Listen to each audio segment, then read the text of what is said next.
All right. Welcome to Subscriber Sunday. My name's Eric, and you're watching Sideboard MTG here on YouTube Gaming. Tonight we've got a couple really cool decks for you guys. We've got an Abzan Elves deck. We've got a Naya Tokens deck with Divine Visitation. That's right. We're going to be trying to make some angels. And then we've got a Niv-Mizzet Control deck that's technically 4 colors. Should be a lot of fun. Hope you guys enjoy. If you do, give it that thumbs up. And if you like the content in general, don't forget to subscribe. And if you want to see your decks here on our Subscriber Sunday, post your decks over on the Reddit. The link is in the description box below, but the subreddit is Sideboard MTG. Alright guys, how's everyone doing? Is everyone having a good weekend? Everybody, everybody won their event this weekend, right? Absolutely everyone. I'm assuming that everyone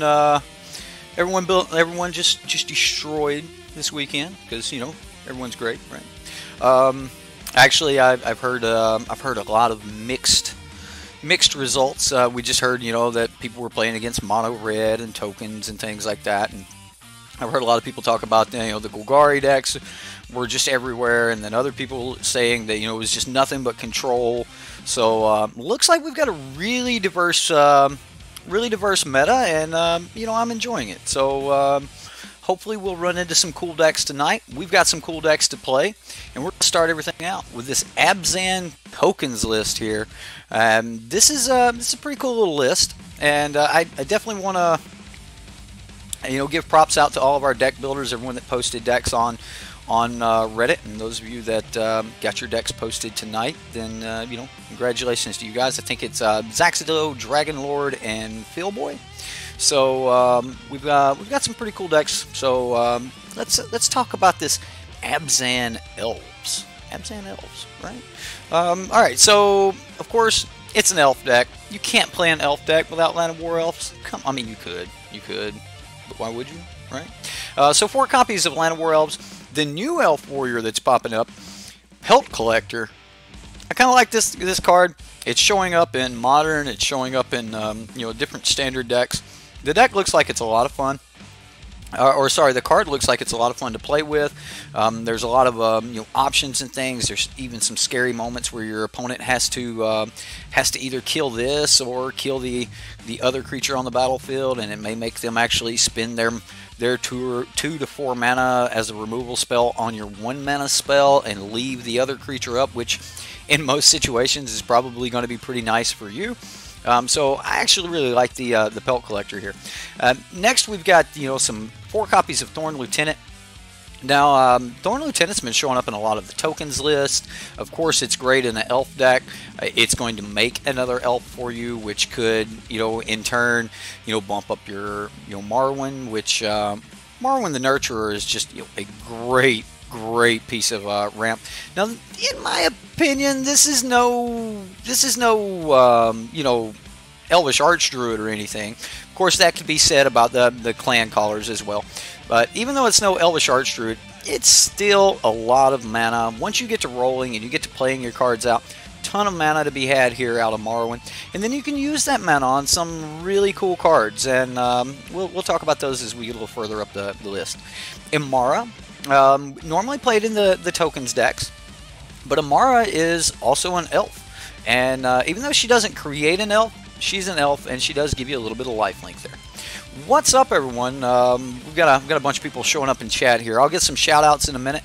Kenneth, we have not forgot about your deck. We're gonna be I'm gonna be playing that tomorrow along with a Debs deck, and I've still got to get this Grixis list out. The Grixis list has changed on me a little bit. I'm going to try to run Grixis late tonight, so there is going to be a late night stream for those of you that want to show up and hang out for our late night stream. We're going to be playing some Grixis, so should be a lot of fun. Next here we've got some Still Leaf champions. One Ledev champion, right? Okay, so when Ledev champion attacks, you may tap any number of untapped creatures you control. Ledev gets +1/+1 until end of turn for each creature tapped this way. You can also just pay 5 mana, 1 white, 1 green, 3 colorless to create a 1/1 white soldier creature token with lifelink. Now, I'm a little mixed about this card. I don't know if I really want to be tapping a bunch of elves. I think I would rather just continue to go wide, but it's a 1-of. and there could be some times where this deck just kind of, or this card just takes off, and you know, you just swing in, get work done, you know. So not a bad card. I wish you could just tap those creatures at any time, not only when it was attacking, to just pump it up. I think that would be really cool. But you gotta love that art, right? I mean, this is an elf riding a wolf. Come on, how cool is that?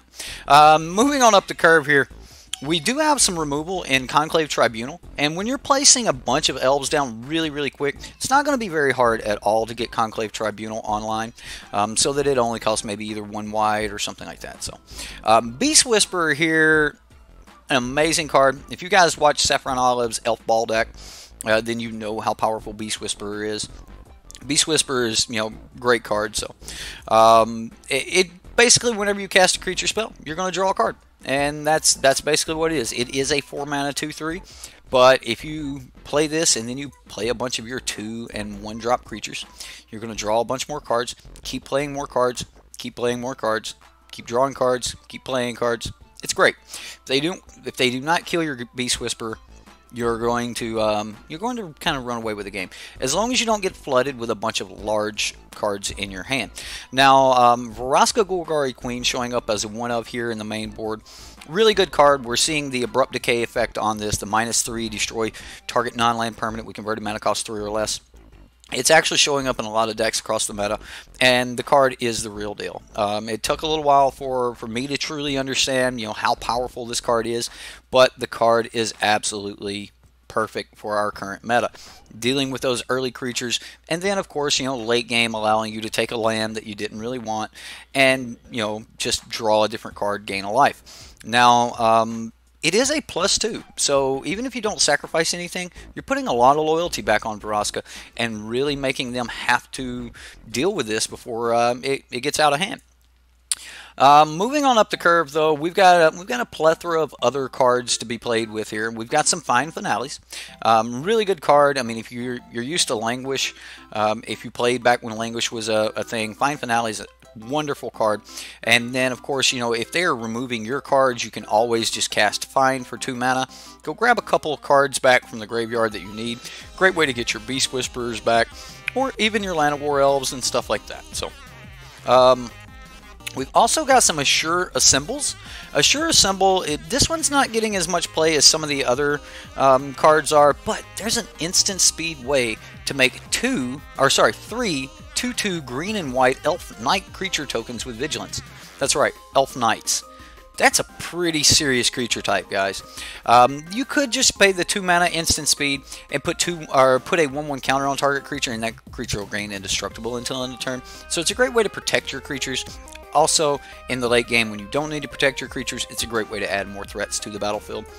In the 5-drop slot, we've got some status statues. I know it's a 4-drop or a 1-drop, but it fits in the 5-drop, right?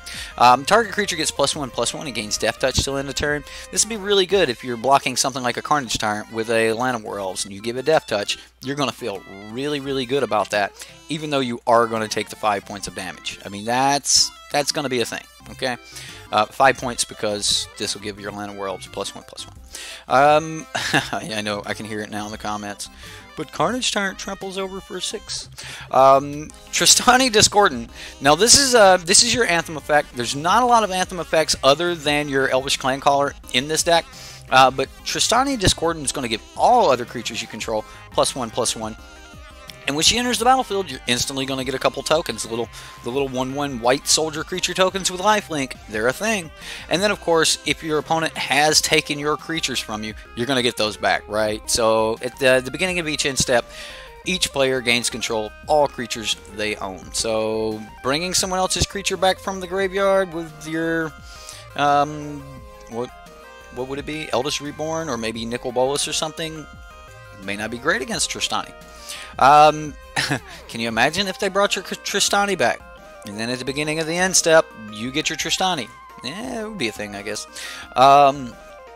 Join Shields here, 5 mana, instant speed, untap all creatures you control. They gain hexproof and indestructible until end of turn. That is a lot of mana to give Blossoming Defense, Heroic Intervention to your creatures. But it does untap all creatures you control. So you could use your creatures, your mana dorks and things of that nature, to actually cast this. Once it hits the stack and resolves, they're going to untap. You can then block with them, and then, who knows, maybe tap them for some more mana to cast something else. Or activate an ability. We do have some Vivian Reed. Vivian has been wonderful at shooting down Lyras. Like, that bow of hers has just been destroying angels all week. It's been great. It's been great. So, oh man, if Tristani was a Dryad elf, yeah, she's not an elf, but she works as a lord. Just a Dryad. That's sad, right? Not the Dryad elf. And that's your main deck. When we look at the sideboard, we're gonna see some Golgari Fine Brokers, which is an elf shaman. We'll see you know, cards like Reclamation Sage. Now some of you might want to run, you know, Knight of Autumn or whatever, but we are trying to stick to that elf tribal here, I assume. And then of course more Vivian Reed, because Lyra is a thing. And then Carnage Tyrant. Like, if you're ramping in, Carnage Tyrant is going to be great. And then of course we do have some more status to statues in case we need to trade our small creatures for larger creatures. And then some silent gravestones to deal with graveyards.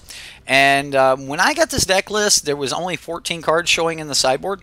So I took the liberty of adding the 15th card myself. I have no clue what the deck builder wanted in this slot, but I threw a Vanquisher's Banner in for a little bit more card draw and for an extra Anthem effect. I think this will work really well with the Elf strategy, so I threw in another Vanquisher's Banner. Now, there are some other cards here that should work really well. There's an Elf Shaman, a Zoni, that has Undergrowth, and whenever it enters the battlefield, you're going to get a 1/1 black and green insect creature token for each creature in your graveyard. So if they have been killing all of your little creatures, then you're going to have a very nice board state when you hit your Azoni. And then of course you could always just play 1 green, 1 black, sacrifice a creature, and gain a life draw card. So this actually has Vraska's +2 ability stapled onto it for 2 mana. And that has no restrictions. You can pump this in as long as you have mana, you can keep doing it. So Camaraderie here, allowing you to gain life and draw cards, where X is the number of creatures you control. Creatures you control also get +1/+1 until end of turn. So not only is it an Anthem, it's going to give you some life, and it's going to give you some more cards. Not a bad card. This was Dev's preview card. It was pretty cool. I think that's about it. I think I've covered everything here in the sideboard, covered the main board, and let's go see if we can get some wins with it, right? Let's go have some fun, shall we? All right, let's get over to the play lobby here. We're gonna select Elves. We'll host a new match, and then we'll get some shout outs. What's up, Madness? Logical Order, Grounded Flagon, Rocker, Alba T. Ross. What's up, Albatross? That's right. Smash that like button, ladies and gentlemen. You know you like these decks. Show everybody how much you like them. Plus, helps out the channel. More people will get a chance to see the brews and things of that nature. So, Justin Clay, you're just going to say you're not a fan of one-ofs? Me either. You hear that a lot. It's just a one-of. It's just a one-of. Me and Rush were actually talking about that earlier.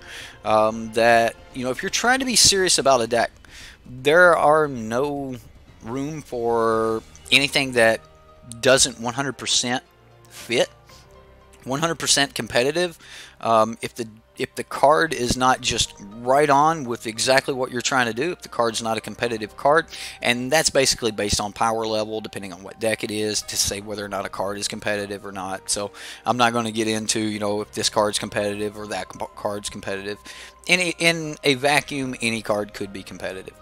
Well, we've got an awesome opening hand if we just had some lands to cast some stuff. So I'm just going to mulligan that away, and we'll see if we can find some lands. Temple Gardens, looks like we're going to pay for a Temple Garden here, and probably even going to pay 4 life to be able to get our Ladev champion on the battlefield.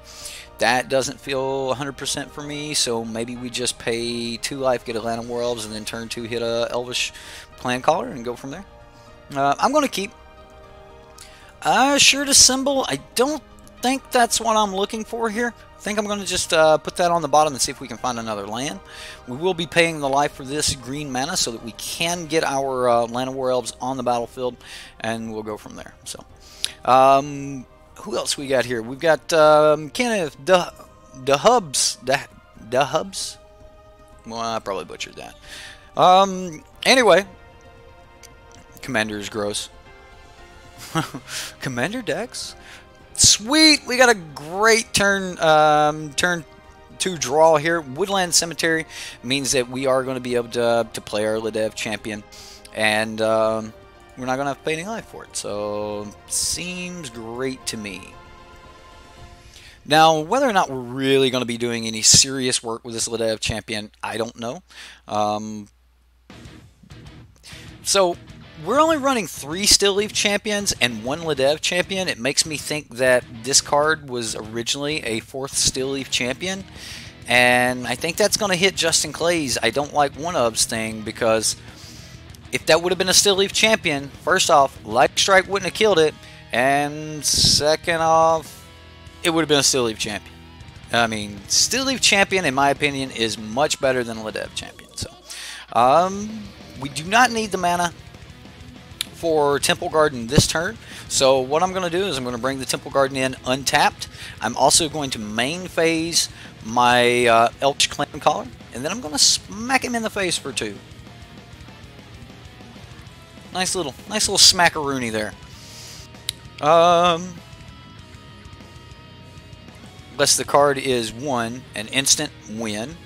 2, advances the game state to a point of an instant. Right? It has to. If it's going to be a one-of, it has to be a very, very serious card.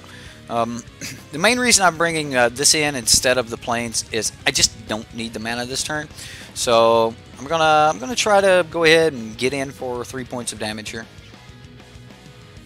And then next turn we can actually, yep, that's gonna happen. I could have saved it. Maybe we should have saved it. Maybe I should have given it indestructible, and yeah, probably should have done that, especially since I was wanting to attack with it. We would have hit for 4 this turn and eaten their lightning strike. So, and then next turn been facing actually bringing in another Elvish Clan Caller. So that's probably a punt on my side. Yeah, that's definitely not good. I would love to hit like Morrowind off the top here. That is not Morrowind. I think I'm just going to play the Overgrown Tombs. And then I'm just going to pass the turn. Maybe I should have played Plains. Maybe I should scoop this up. I think that punt of losing the Elvish Clan Caller is going to be a little too much to handle. Yeah, that's going to keep me way off of track of growing to the point where we can actually deal with Aurelia. Amara, Lyra. I'm just going to name all of the legendaries. Wow, Deafening Clarion.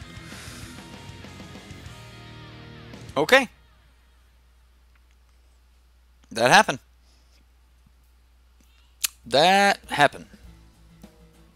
So, as of right now, our best answer is to make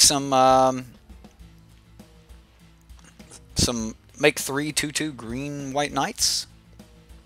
It is instant speed, so we can do that at the end of the opponent's turn. So, first deck of the night. That's right. We are playing Abzan, and I'm going to scoop to that.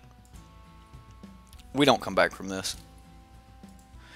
Yeah, losing the Elvish Clan Caller and missing the opportunity to start grabbing more Elvish Clan Callers was just a little bit too much. So, against this deck, I think I'm going to want as many status statues as I can possibly get. Status statue is going to give Death Touch, but it's not going to deal with something like Lyra, which could become a little bit of a pain. I think Vraska Relic Seeker is going to be really good because it's going to allow us to shoot down the Lyras and such. Vivian Reed's going to be a must here. I don't 100% think I want a Sure to Assemble. I just don't. What else can we cut? Ledev Champion. I don't think that card's good.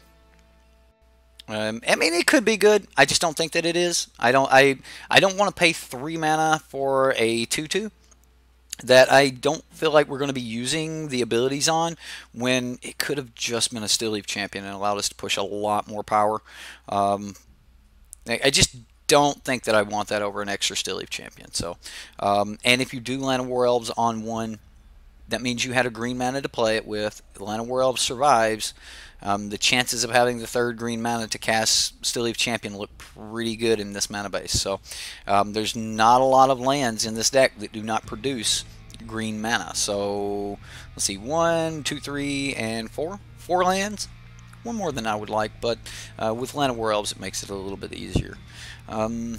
Join Shields is probably going to be pretty decent, but again, I don't know if that's where I want to be. We're probably going to get outclassed by a deck running main board Deafening Clarion. So even if we would have had a huge opener and stuff, that would have been absolutely demolished by Deafening Clarion. I guess. So this would save one creature, whereas Join Shields saves all of our creatures. I think I'm going to keep the Join Shields. Maybe peel back on, like, I want the statuses. I think status is going to be a decent card here. I think Vivian Reed's going to be a decent card. I think Lyra or Vraska is going to be a decent card. Golgari Queen's going to be good. Although, what does the Golgari Queen kill in this deck? I don't know. Maybe we just take out. Maybe it is Golgari Queen. I'm going to take out the Golgari Queen. Alright, here we go. You came in 9th at your store qualifier? Okay, so looks like we're on that plan again, only this time we're going to try it with Still Leaf Champion. I am going to keep. So I'm just going to play Overgrown Tomb.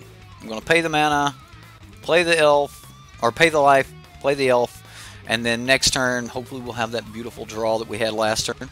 If we don't, though, it'll be okay. We can always pay the 2 life, hit that Still Leaf Champion, and go from there. Now, if he does seal me away, I'm going to be very sad that I took the Golgari Queen out. I will. He was playing the Naya deck that we played on stream the other day. That this will be very, very nice. What do we want to cast this turn? Let's think about this. So we can always cast status at any time. We have the mana to cast these things, so I don't think that I actually want to cast anything this turn. I'm going to get in for the full 6 points of damage. Now, the opponent does need to hit some red mana if he wants to be able to use his Justice Strike to take out my Still Leaf Champion. I do assume that he has a Justice Strike, so we will we'll see here. Ooh. History of Benalia. Well, that's going to be pretty decent. I think that I Conclave Tribunal this, unless I hit a land, then I may just Vivian. We did not hit a land, so I'm going to go with Pelt Collector. And then we will Conclave Tribunal. I think I just get in for 5 here. He can't block it because of Still Leaf's ability. So he'll take some more damage. Then we will cast Conclave Tribunal.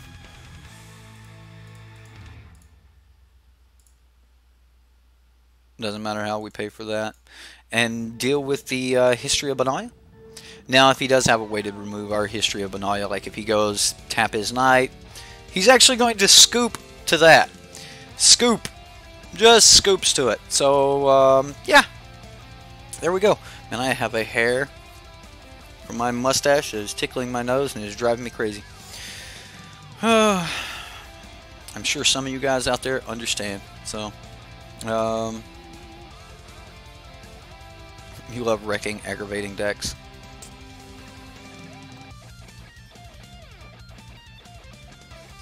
That makes me want to bring in Reclamation Sage, but I don't think that that's the right play. It does add to the board, gives us more creature count, but I think that Conclave Tribunal is still better. So maybe against a Deafening Clarion deck, we might want Izoning. I think it was a mistake to take Vraska Golgari Queen out. That was definitely a mistake on my part.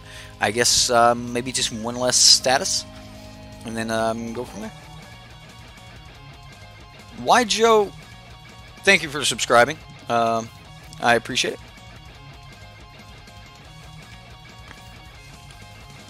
Okay, lot of land here, but we can Conclave Tribunal. If he wants to target our Thorn Lieutenant, that'll be fine. Morrowind, it's a very slow hand, but we do have Conclave Tribunal. We can get started with a Overgrown Tomb. I kind of want to mulligan this hand. I really want to mulligan this hand.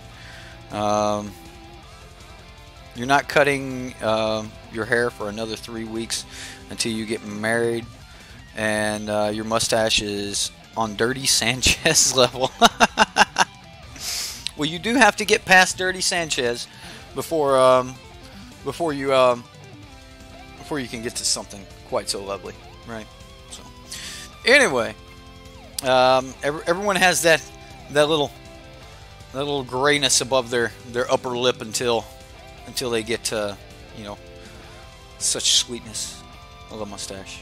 Anyway, we're going to move on. I want to sideboard. I want to mulligan this hand, but we do have a 2-drop. We do have a 3-drop. It is a decent curve. So, it's going to be hard for me to mulligan. And I just don't think that 4 lands is exactly where I want to be. So, I'm going to mulligan. Come on, deck. So, that's a bunch of fine finales and less action. I am regretting my decisions. Oh, I am so regretting my decisions. So now we end up exactly where we were, and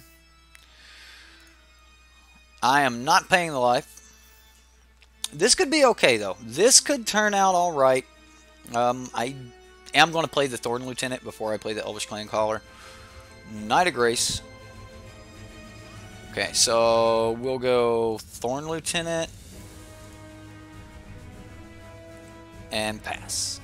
At least Thorn Lieutenant can block Knight of Grace. I mean, I guess he could always sure strike it before combat damage. History of Banalia. Come on, land off the top. That ain't bad. We're getting there, ladies and gentlemen. We are getting there. So, Thorn Lieutenant's looking pretty good right now.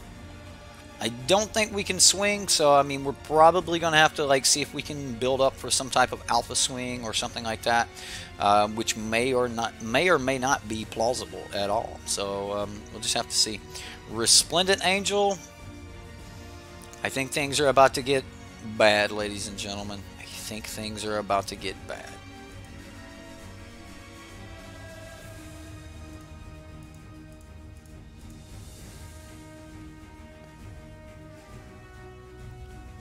I mean, Deafening Clarion's going to be quite a pain.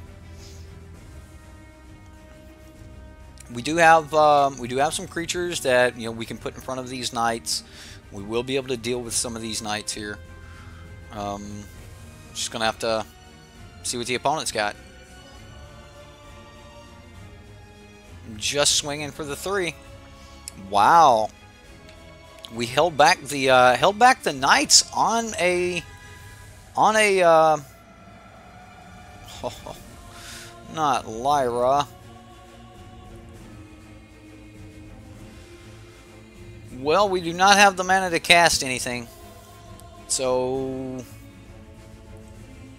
I think the only thing we can do is pass. If we pass, we're taking 9 a turn in the air, guys. There are a lot of decks floating around. Like, a lot of decks are attacking in the air. If your decks do not have air support, oh wow. Did I say 9? My bad. I meant 11.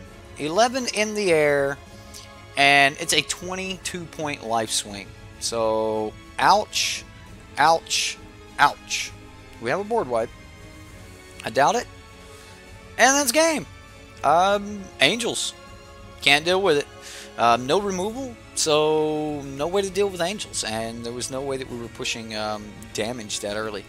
Yggdrasil. I'm going to play against the Tree of Life. I am going to run this deck back, though. I want to play it again. The deck looked fun, and whether or not it beats Angels, there's a lot of decks that don't beat Angels. It could be mono green. You know, mono green is probably not going to beat Angels. So, I mean, Flyers are brutal, and they are something that you 100% have to think about during your deck building right now. The Angels decks are a definite part of the meta. It's definitely starting to show that our meta is becoming a little bit more solidified. And in that solidified meta, we've got very strong Angels decks. We have very strong, mid-range decks in the Golgari decks and the Grixis decks. We have some very strong control decks in the Grixis, the Sultai, and the Jeskai, which I'm leaning more towards Jeskai. I'm going to keep this hand. We do have our turn 1 Land of War Elves, and we should, if he doesn't kill the Land of War Elves, we should be able to get to the Golgari Queen.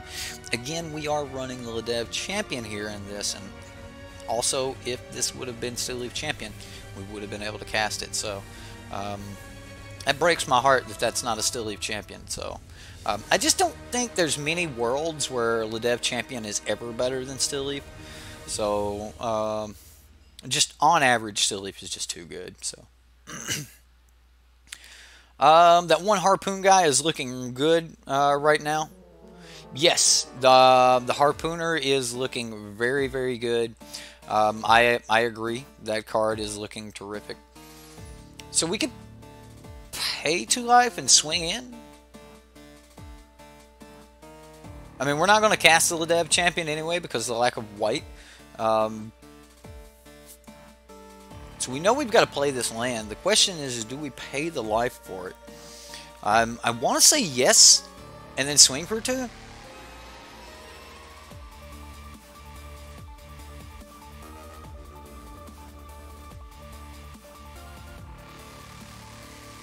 But this is against a very aggressive deck. Most non-aggressive decks are not running Haunted Witness. So, alright, I'm going to do it.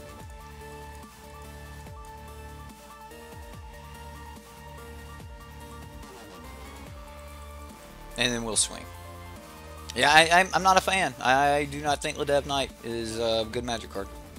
I think if you want to make you want to make a single 1/1 white soldier token with lifelink, Dawn of Hope's probably a better way to do it. I mean, you're in white anyway. I think Dawn of Hope is a great card. So that's my opinion on Ledev Knight. I just think this would be better as Dawn of Hope. So, you know, the Cruel Harpooner could actually be decent in the sideboard of this deck, Poopy. I think it could be. Yeah, the Harpooner seems to be a legitimate Magic card. I'm not blocking, and I like the fact that you're just turning that sideways to let me get through here. Remorseful Cleric. Well, that's a flyer.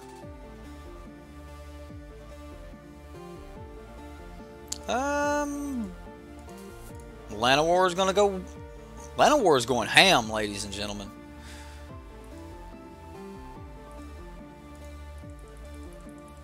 So we'll swing for 3. So just play the Elvish Clan Caller, swing for 3, and go from there. Yes, I think that the Harpooner is really, really good card. It was pointed out to me today that there's pretty much no flyer that it doesn't die to, so it is just a 3-mana creature kill spell, a creature-based kill spell. But that's fine. That's totally fine. So.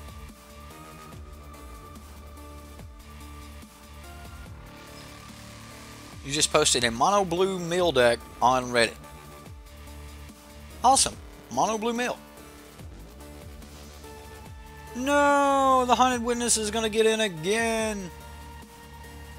We're losing the race now. Need to hit a white source off the top so I can play this Conclave Tribunal on that Benalish Marshal. And of course I would play the Conclave Tribunal against on the Benalish Marshal. Mainly because... Oh, come on, deck! Alright. I mean, if he puts Benalish Marshal in front of it, then that's fine. No Benalish Marshal. Alright. You think we got better options in green to kill flyers? Plummet, Crushing Canopy, fight cards? Probably. I think that the card's good. I think it's a creature-based card, so when you don't need to kill something, that you still have a creature that you're throwing out there. But you'll notice it. Even something like a Remorseful Cleric would kill it.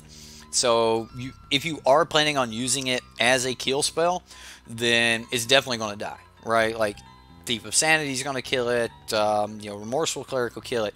Even Sky Marcher Aspirant would kill it. I mean, just anything with 2 power is going to fight it. Vivian Reed is probably the best card to use. Okay, we're getting outclassed here, ladies and gentlemen. Stuck at 2 mana for too long.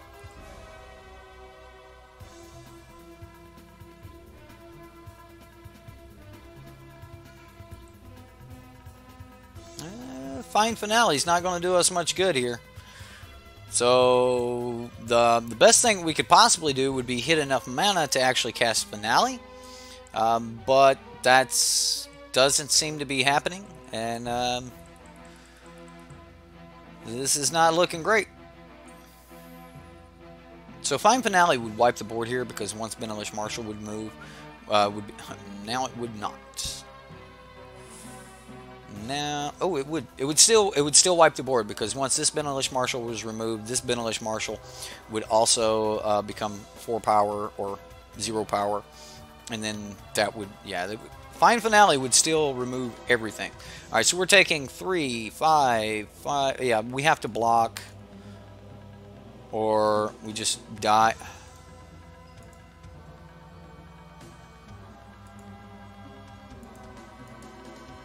Can't block that, so we block here. That's fine. Are we dead in the air? So I guess we kill the Witness, and then we take 10 in the air. And that's probably going to wrap it up. Okay. Got us there, opponent. So the Abzan deck looks sweet on paper. This deck looks really sweet on paper when you're just looking at it.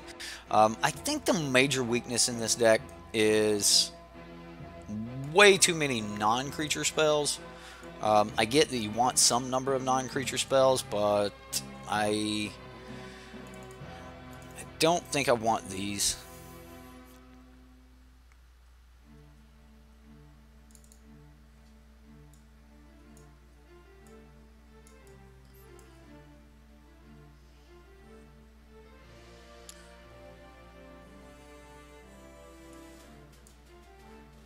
A lot of really top-end cards, a lot of 4 and 5 mana, and even these 6 mana, finales and things. I'm not 100% on that in a creature deck. If you do look at the Elf Ball deck, which is I've been beat by a few times online. That doesn't mean that deck is just the be-all end-all. But if you look at that deck, the deck is extremely cheap as far as creatures go.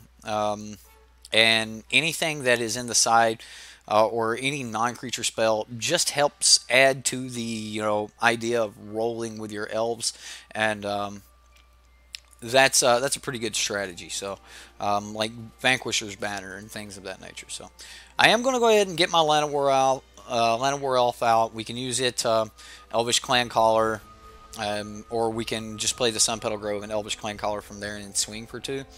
So, I mean, we've got a couple options, but looks like we're getting just outclassed, like, hardcore here. This is not bad. Elvish Clan Caller into Elvish Clan Caller. We did that last game, though, and it was not enough. Alright, so let's see what happens. Punchy, punchy.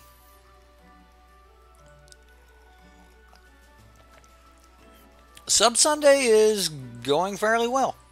We're, just still on the first deck. I made some punts in the first game, so I decided to play another game. We do not need the third, and we do not need 4 mana this turn, so I'm going to bring the Temple Garden in tapped. I will play the Elvish Clan Caller yet again, and this time I'll swing for 4. Or, sorry, 5.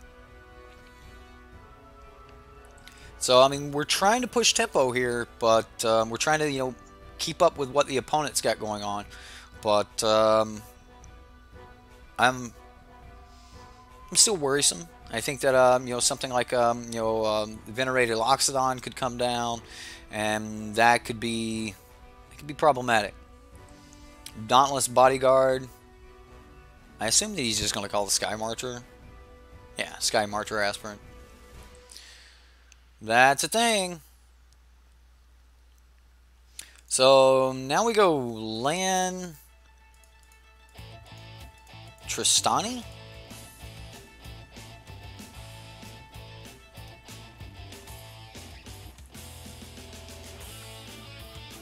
And I am tempted to attack. I mean, he may put like Sky Marcher in front of one, put Dauntless Bodyguard in front of the other, sack the Dauntless Bodyguard. Sky Marcher will survive. He only loses 1 creature. He can still attack with 3 creatures next turn to flip his Legion's Landing for 3 mana, possibly even 4 next turn. But he will lose, Dauntless. So, and we won't lose anything in that exchange. If he puts multiple creatures in front, he will not be able to flip the Legion's Landing next turn. I'm kind of okay with that. Okay, so he is going to go multiple creatures.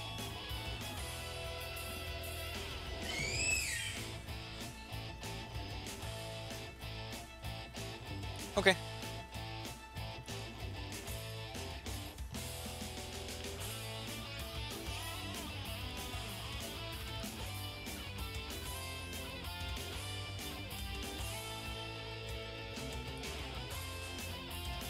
We'll have the mana next turn to actually just start getting more Elvish Clan Callers.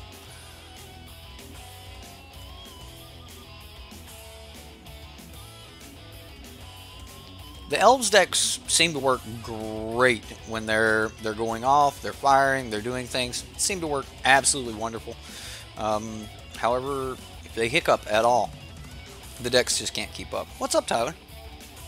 Well, thank you, sirs. Been watching recorded videos for a while. This is your first live stream, though.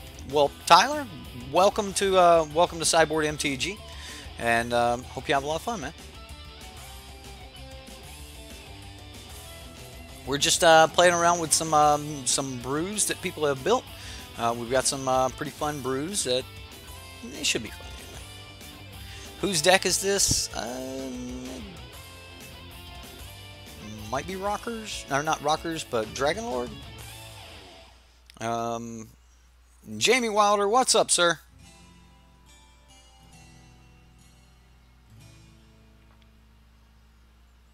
No, there's no Settle in this deck. No Settle the Wreckage.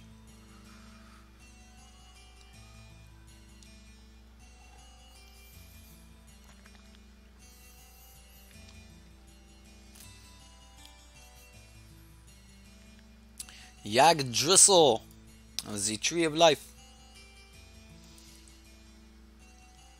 We've got a bunch of new people. I think I've seen Jamie Wilder in chat before. Maybe, maybe not. I'm not for sure. Ooh.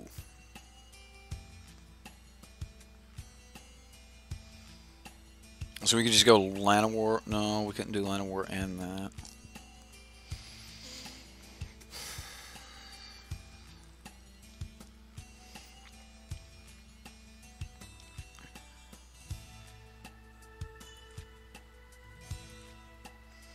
I'm just going to swing. And we have this find to bring back anything that is removed. So again, if we do lose the Elvish Clan Caller here, we can just get it back with fine and then just recast it. We could also just cast Vivian Reed. So if he's putting a lot of stock into flipping this Legion's Landing, him not do a whole lot of blocks this turn, and at that point we'll know that the Vivian Reed is the proper play.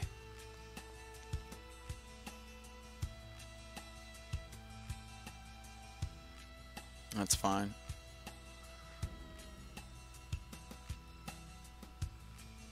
Oh wow, so no stock at all in protecting this.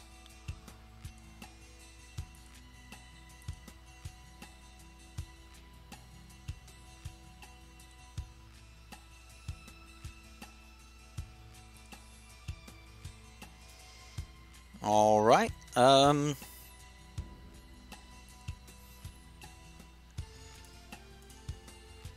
Lana War Elf.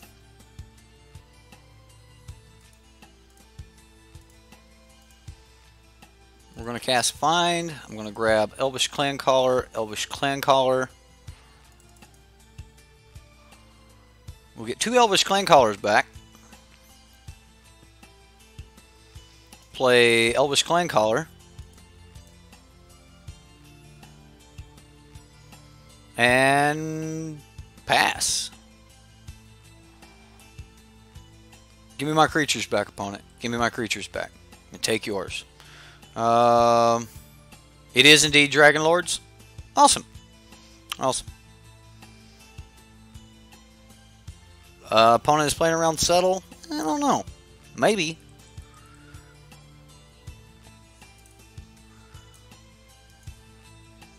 Now we have the mana to actually just go get another Clan Caller. And then just kind of keep going off from there. So I could just Pelt Collector here. Pelt Collector, Clan Caller. We could Pelt Collector and Vivian Reed. I kind of want to just play Vivian Reed to destroy the History of Benalia. So how do we finish this last bit of damage up? I think we're like 4 turns off of actually being able to attack again, because we need one turn to deal with the History of Benalia, and then we'll need another turn. And we do lose. Like if we play Vivian Reed, it's a straight up exchange our Vivian Reed for their History of Benalia, because we do not have a way to deal with a flyer. The flyer is going to come through. It's going to get in here, and there's nothing we can do about that. So maybe I Vivian Reed uptick and look for a Reclamation Sage.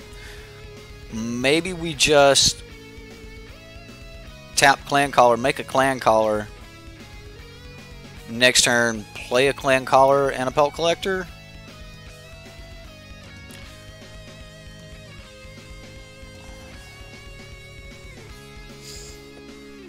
Okay.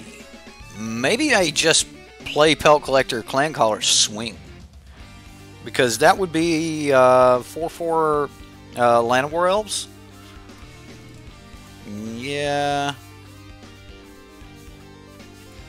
I kind of like that.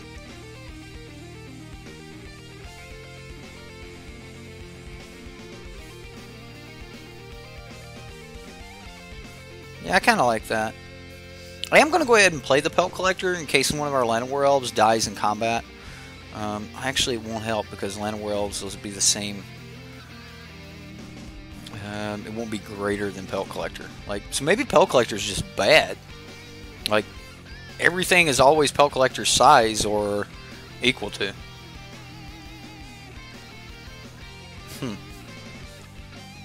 I haven't actually seen a way to actually get a trigger here in Pelt Collector other than like Still Leaf Champion. So, I'm going to wait a turn on Vivian, see if we can get away with it next turn, or maybe we just can reduce the number of knights he has right now. And reducing knights that he has right now seems to be good. So, he's only got 1 first striker. I'll do it. So if he puts the first striker in front of the lifelinker, he takes, like, it means he can't stop anything else. He puts the first striker in front of this, he'll need to add something else to it, which we get to kill that. Or we kill the Knight of Grace. I kind of like where we're at here. It's kind of feels like we're in the right spot. So, I mean, we are pushing lethal right now, so he does need to make some type of block. So, right, got to get in the damage that we can. The opponent's still choked on mana. We're a little bit choked on mana, but the opponent's still very badly choked. So, it's only bad. That's what I was saying. I wasn't saying Pelt Collector's bad. I was just saying that I'm not seeing a way in this particular deck to make Pelt Collector work. Wow. We basically wiped his board here.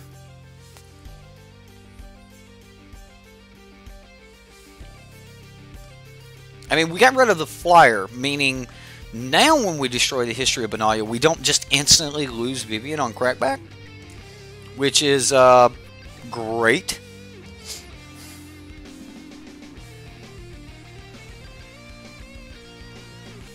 Have I tried out Blue-White Control and Standard yet? Controlling package plus 4 Teferi and 2 Lyra. I have tried some like Jeskai controls and stuff, which all seem basically the same. As far as, you know, what you just mentioned, you know, we're looking at 4 Teferi and a couple Lyra, maybe a Ralzeric or something like that. So, and then everything else is just good control spells. I'm actually liking 1 and 2 of copies of Mission Briefing in the control decks. I think being able to flashback, you know, flashback something, man, that hair, oh my goodness, the curse of a mustache, it is tickling my nose like crazy. Yeah, I think that Mission Briefing is really good, being able to flashback something like a Settle the Wreckage or something. So, on the draw, do we make any changes? Do I want this Vivien? I want a second Vivien? Maybe another Vivien over Azani? Let's go with that. Let's go with that. I kind of want another Vanquisher's Banner so that I can outgrow the opponent. But man, that's on the draw, and that's some really big cards to be bringing in. But, you know. Yeah, Mission Briefing's pretty good. I don't think that you would want like 3 or 4 copies of it, but I think 1 or 2 copies to be able to like flashback. You know, 6 mana Settle the Wreckage is still not bad, you know. So, I mean, there's some really good cards that Mission Briefing can bring back that are, you know, game breaking. So, this is a bad hand. It looks like it would be a great hand, but one too many lands that don't produce green. Okay, well, it's a start. I'm going to leave that on top. I'm just going to Temple Garden and go from there. Next turn, I'll actually play the Sun Petal Grove and then play the Thorn Lieutenant, as that will give me options for... Oh, see, this is great. This is so good. This will give me an out to not actually have to pay the life here. So if I... is this the only deck we're playing tonight? No, we've got 2 more decks, man. 2 more decks. They're going to be a lot of fun. We've got a Naya Tokens deck using Talanali Summoner and Divine Visitation. Rush, you should probably stick around for that. Okay. So here's the $1 million question, ladies and gentlemen. Well, clearly we're paying this because all of our plays equal taking 2 damage here. I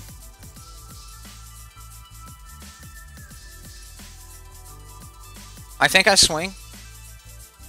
I don't think he blocks. Yeah, I didn't think he would block. And now I'm just going to Reclamation Sage. I just really don't see a reason to play something other than Reclamation Sage here. We can always trade the Reclamation Sage for, you know, his Vigilant Knight token. And Reclamation Sage just deals with History of Benalia right now. So the fun is only getting started, right?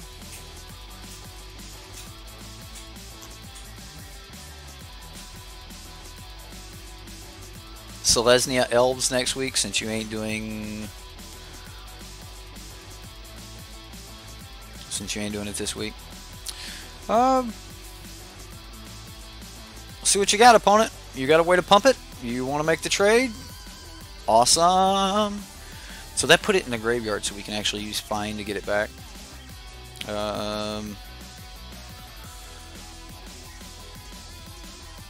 Beast Whisperer.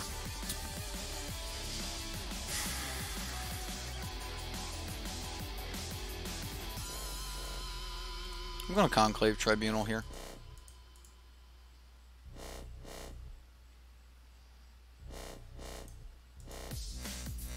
And then I'm just going to pass.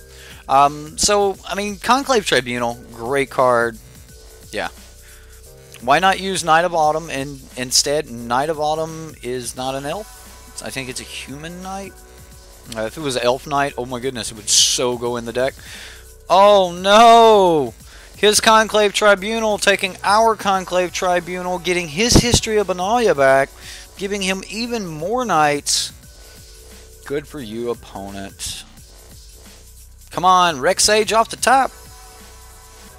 Don't make me spend 2 turns doing this. Okay, so Woodland Cemetery means that we can just cast Find.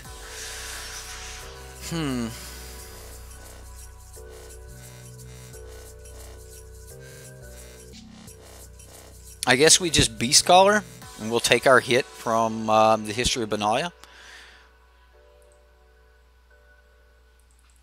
So it's actually next turn before it goes off, and it's huge. Yeah, it's a Dryad Knight. I knew it wasn't an elf. I wasn't for sure if it was a human or what it was, but I knew it wasn't an elf. So, but that's why this is an elf deck. There's elf tribal synergies and things like that. So that's why it's not getting played. How is mono green working for everyone? Has anyone just been getting stomped by mono green? I have to ask because someone got quite shitty with people in chat over mono green. And I'm curious. Like, how's mono green been?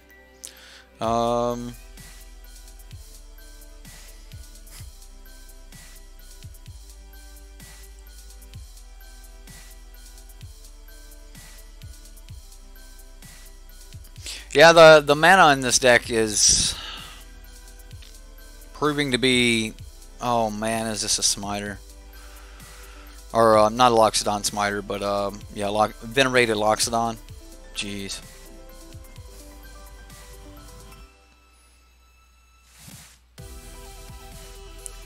That's bad. Mono green's been alright in your opinion? Okay. Amara. We're in some trouble. White, green, draw a card, Clan Caller, cast Clan Caller, draw another card. It's another Amara. I don't think we can swing. We need to stop some of this ridiculous damage that's coming at us this turn. I mean, we've got 15 points in just knights right here.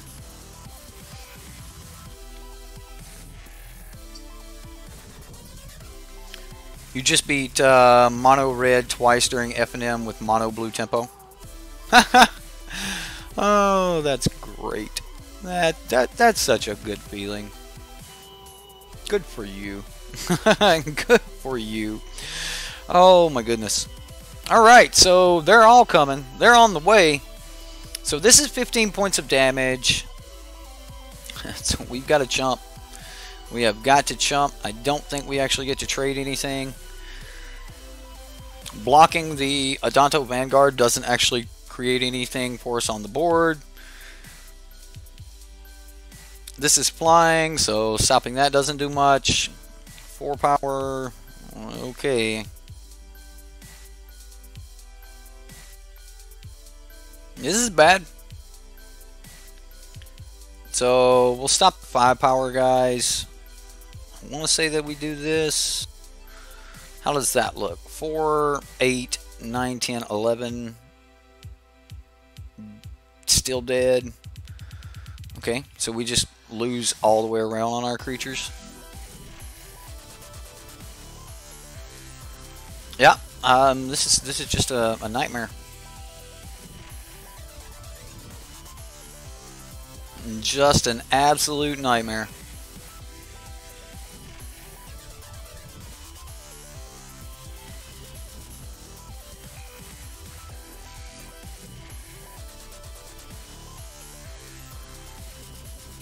Yeah, mono blue is definitely tough in that aspect. You 100% got to stay ahead. If you don't stay ahead, then you're in some major trouble. So this would have been an untapped land that would have been so much more helpful, as we would have been able to play Imara and still leave champion.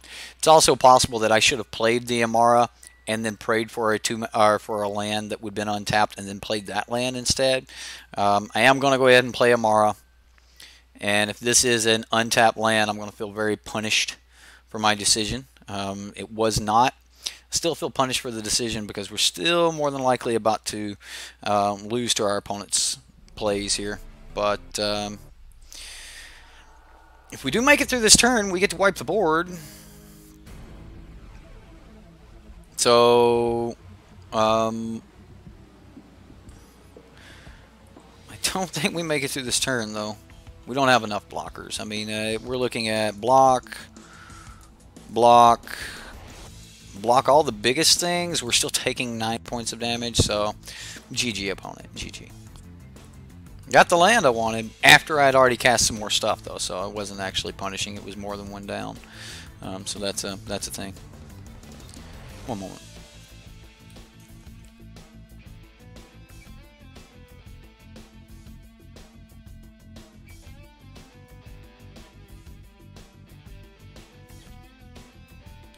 All right. Let's play Zaxadillo's Naya Tokens. Let's go do a deck tech real quick. All right, let's look at Zaxadillo's deck.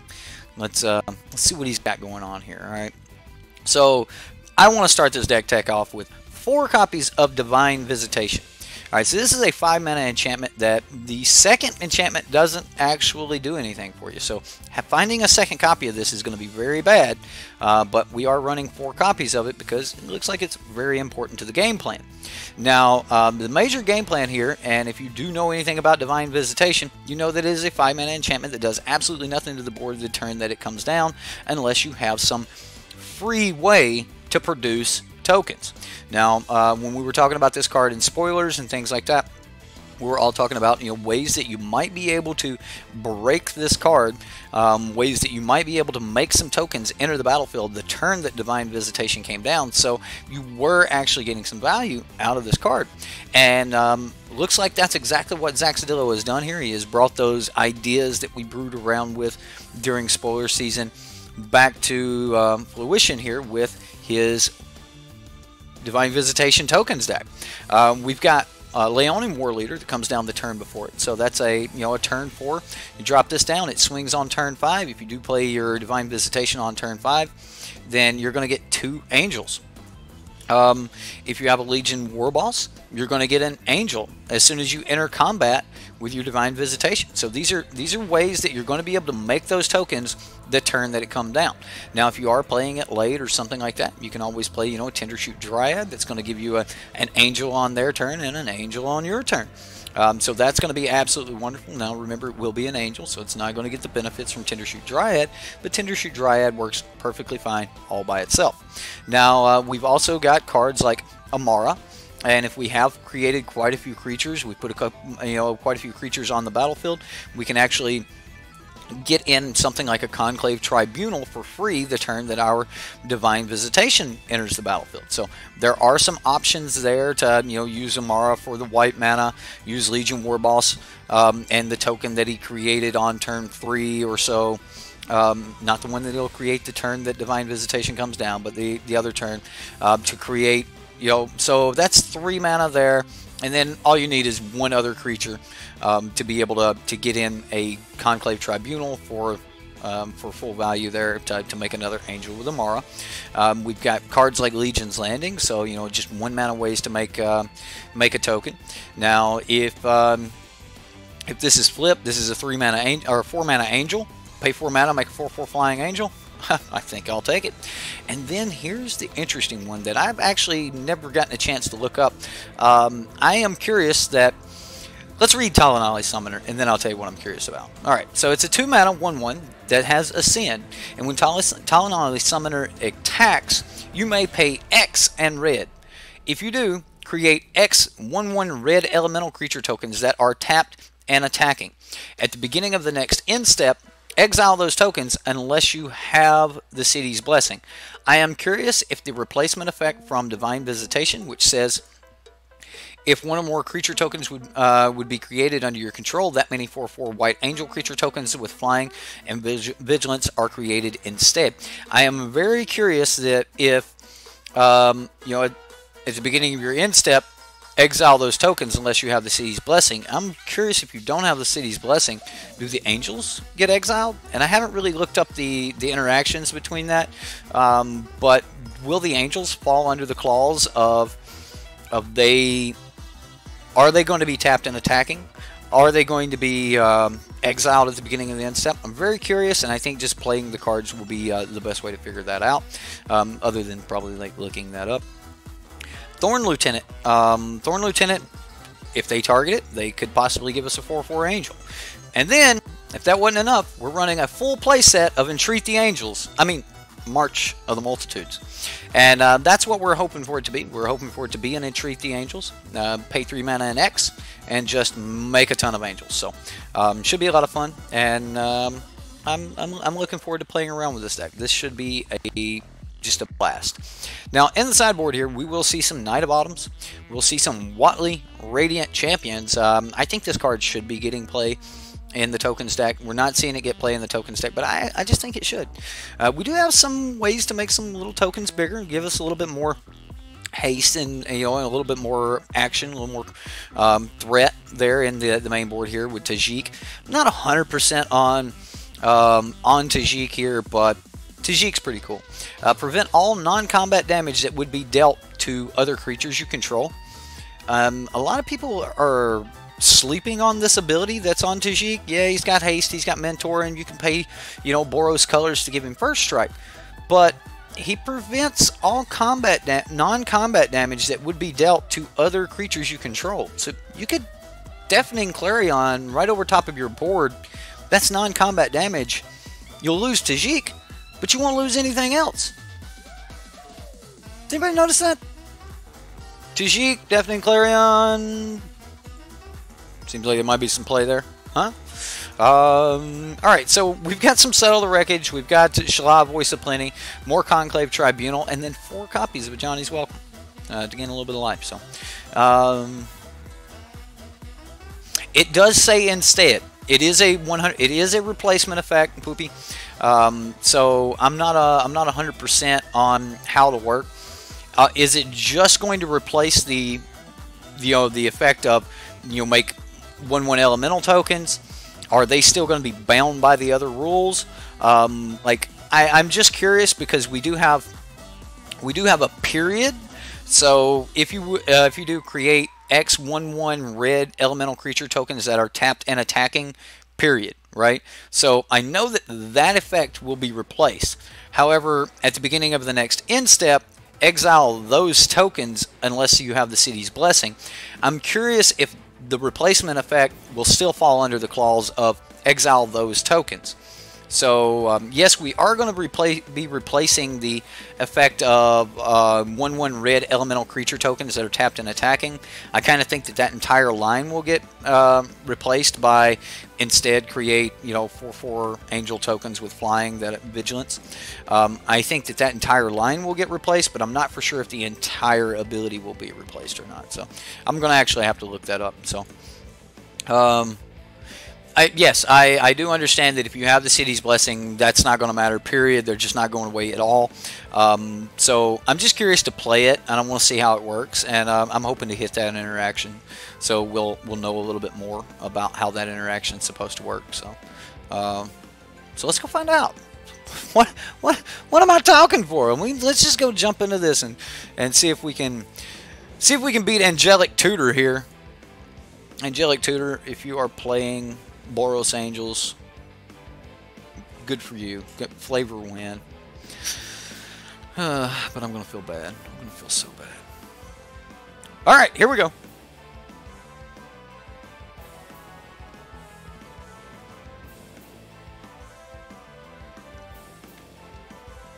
This is probably a good hand.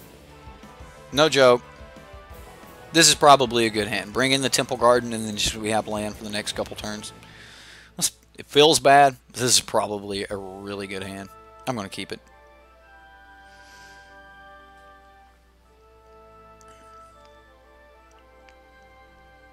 Evolving Wilds by the opponent. Feel good already. I already feel good. Right? This hand's good. This hand, like, we have mana. We're going to get to play with cards. Assuming we hit cards. I am going to pay the life. Technically, we didn't need the Legion's Landing on one. But, whatever. So. We don't have a 2-mana play, so, I mean, we technically just didn't need the Legion's Landing. Thorn Lieutenant. Well, that's going to eat some goblins. We're getting there. We're getting there.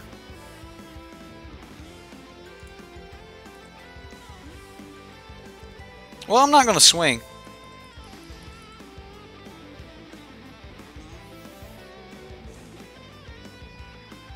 Another Evolving Wilds. Okay.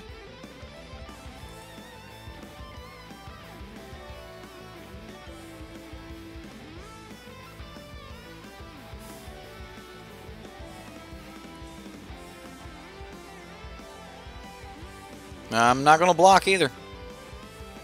I think this deck needs Lyra.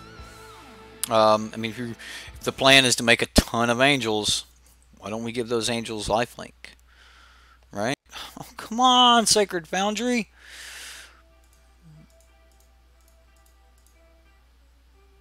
Yes, Thorn Lieutenant, you get to eat a goblin. Just eat your goblin. Leave me alone. Just go eat your goblin.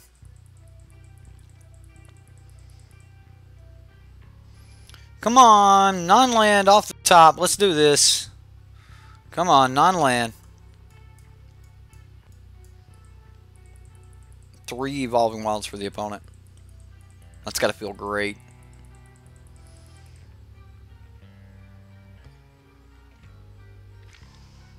Message retracted. What? Simic is green-blue? Yes, Simic is green-blue.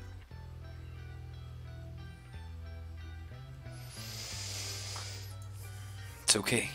It's okay. We're almost there. Almost there. Well, we'll learn a little bit about this card and its replacement effect if we see that token gains haste. If it gains haste, then that's gonna be awesome. Like if this angel gets haste. I'm okay. I'm really okay with the lands. I'm okay with it. I mean, we've still put stuff onto the battlefield. We're still doing things. So, and next turn we drop a Divine Visitation and enter combat. So, this could be terrific. Yep, you got us, opponent. You got us.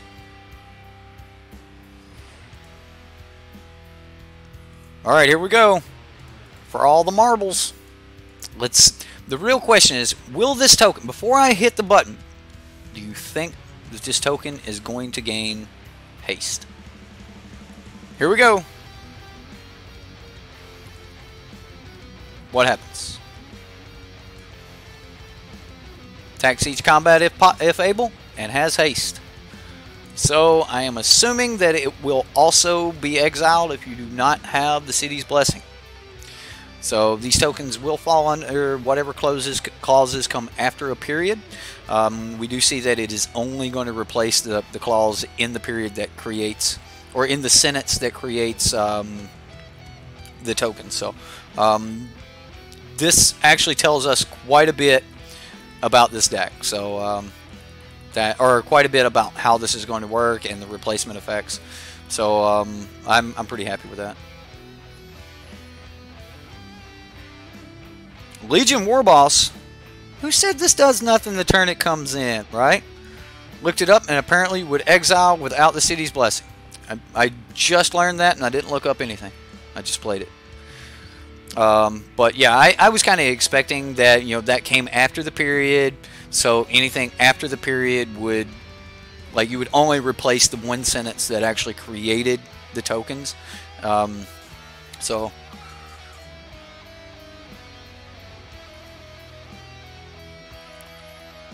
we're about to make a bunch more tokens, so this is going to be pretty good. And we're flying. It's very hard for him to attack into this. Alright, yeah. Temple Garden tap.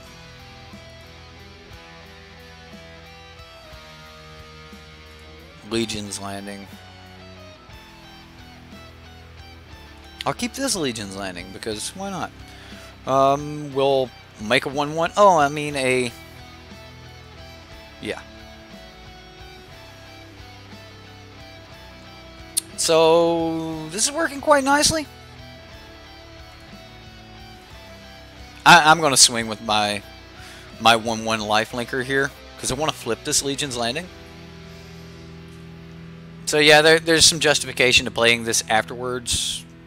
But at this point, we're looking at end of turn, make another one. We're fine.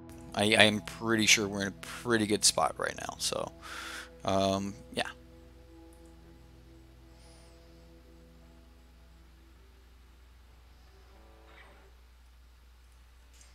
Woo!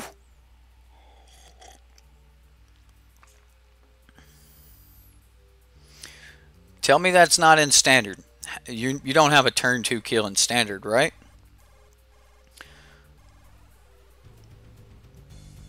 King Crisis of Foxtrot Echo.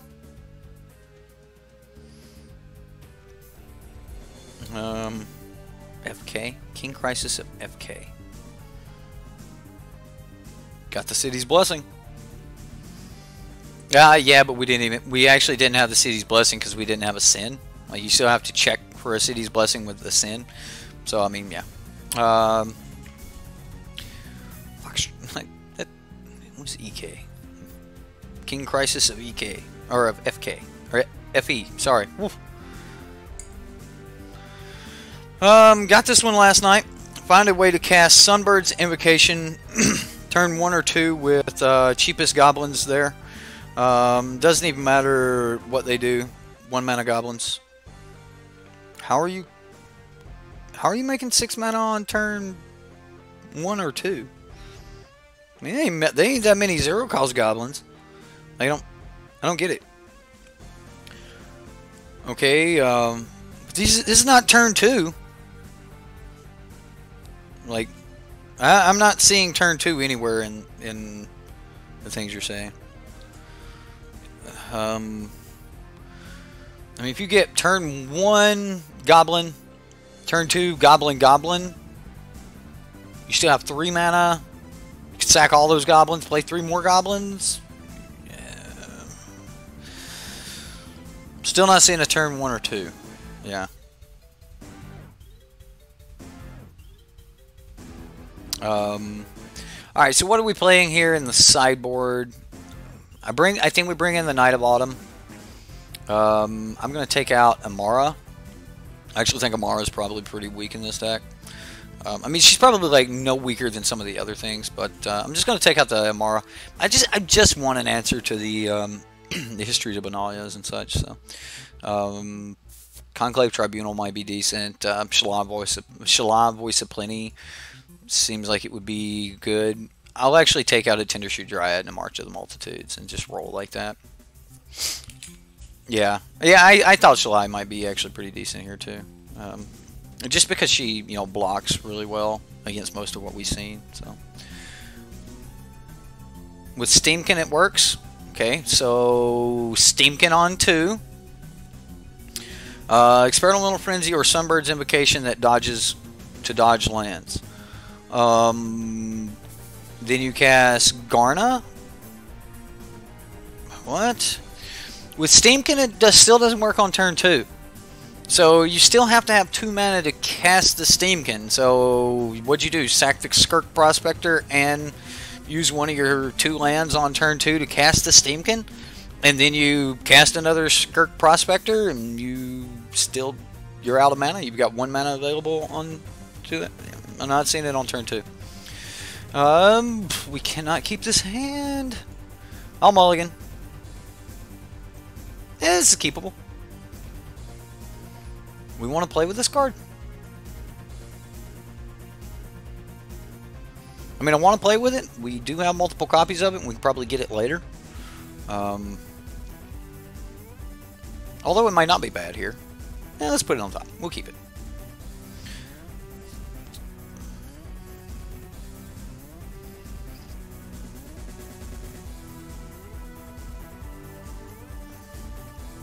Okay, so now you're talking about playing a Plunderer to just get a Plunderer onto the battlefield. And then you got to pay a 2 mana spell to copy the Goblin token that you had to get at some other point. I ain't seeing the win on turn 2, man. Like everything that I'm hearing is way out to like turn. Like you're still wanting to cast Experimental Frenzy or Sunbird's Invocation to get through the lands. Not on turn 2, you're not. I'm just not seeing it. I don't see the math there, man. If you brew it up and you've got a turn 2 win, put that on the Reddit. I'm sure people will say, yes, let me see this thing. So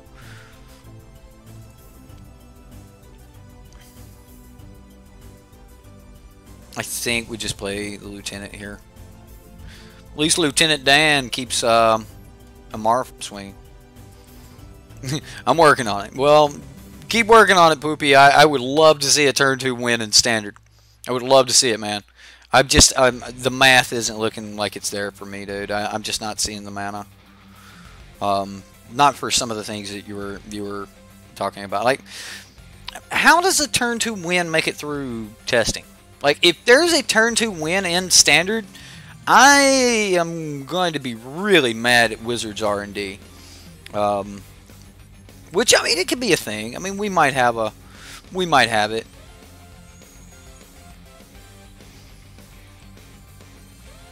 Okay. I mean, he tribunaled. I hope we keep it in lands. I really hope we keep it in lands.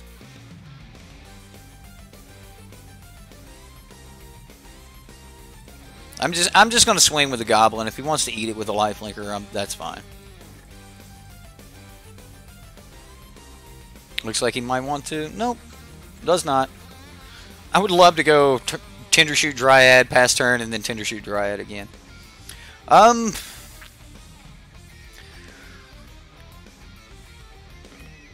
So even if you could get down Sunbird's Invocation, I'm not seeing where you're going to have enough mana to continue playing on that turn. I'm going to say that you...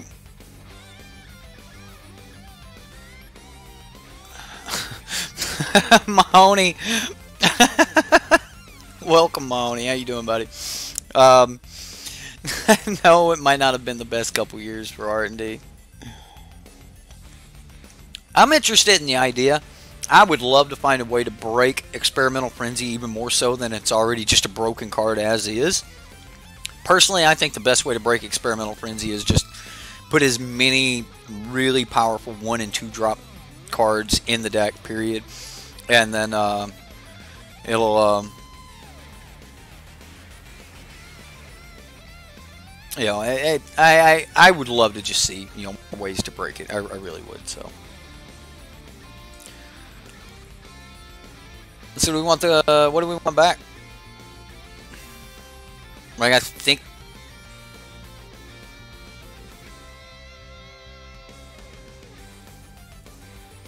Alright, so here's my plan. The plan is to Conclave Tribunal and Talanali Summoner. Conclave Tribunal, I want the Legion Warboss back.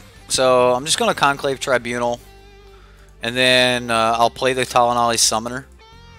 If you guys didn't notice, this is going to give us the City's Blessing. So enter combat, make a token, and bam! City's Blessing.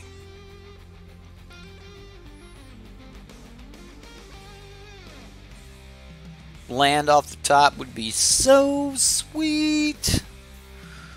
Tindershoot Dryad, so good, guys. Oh my goodness.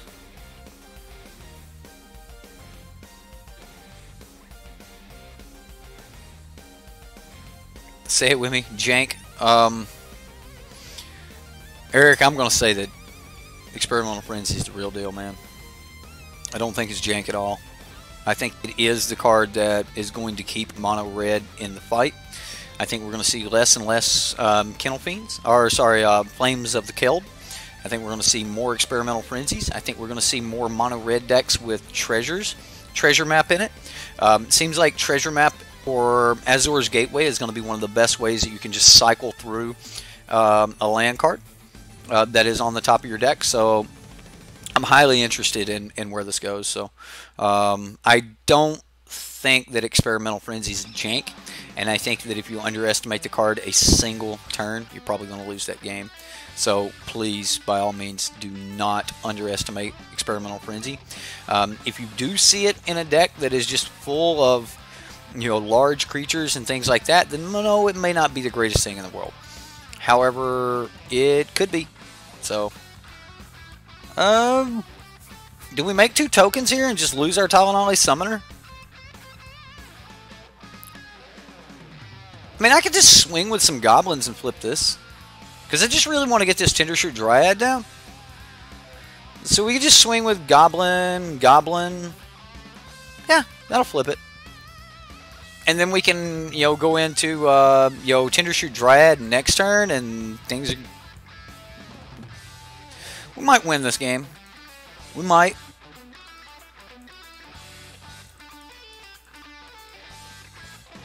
And end of turn here, we'll just make another token.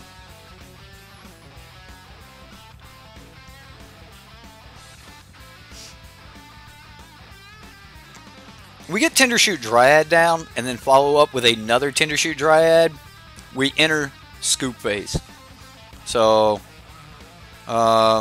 yes. Oh my goodness. With Steamkins, yes, it will completely snowball out of control.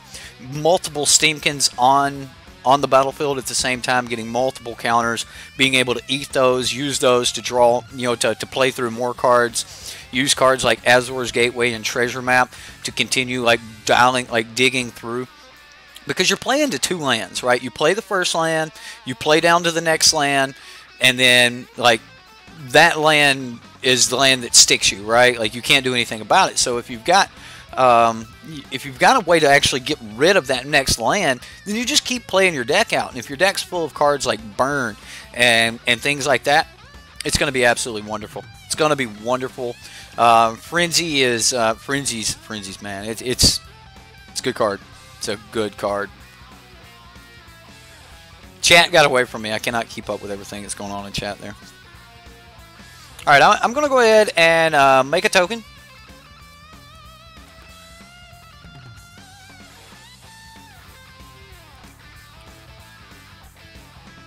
We just need to hit our Divine Visitation at this point, and then we'll be so much larger than the opponent that it's just not going to be a problem. So we'll see what happens. Or a Divine... Oh, that could be good. I will wait, though. Let's get this Tindershoot Dryad down.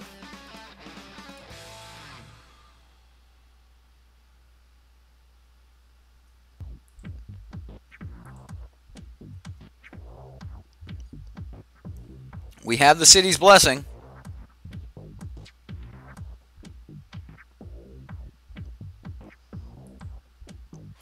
We are against Selesnya tokens here, by the way, in case you guys haven't noticed.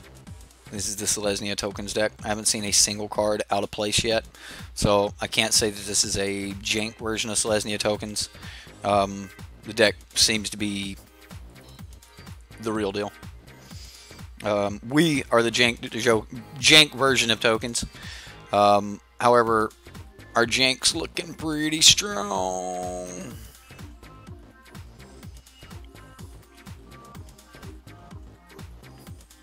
Okay, that's jank. The Evolving Wilds is pretty jank.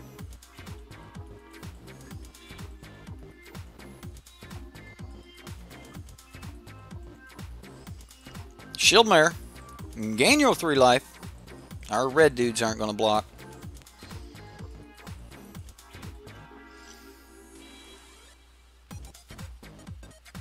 I mean, we're making 3/3 saplings that are about to become 5/5s. Is it really jank if it's strong enough? Yes. Yes, it is. It is really jank. This is really some jank. And I love it. It's working. It's a Zaxxadillo deck, right? Like, the chances of it working were kind of like 50-50 anyway, you know? What do we start swinging with? I mean, at some point we need to, like, start swinging at something. I mean, he's technically gaining life by, like, our one goblin that's going to swing, he could put all of his 2/2s in front of it and gain 4 life, right? So I want to start swinging with something.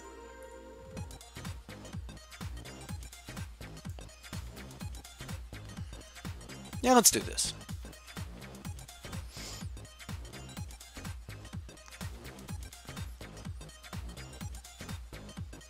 Okay, so our opponent doesn't know how magic works. Or this other 2/2 would have also been in front of the 1/1. So why gain 1 life when you could gain 2? Or gain, and why would you gain 2 when you could gain 4?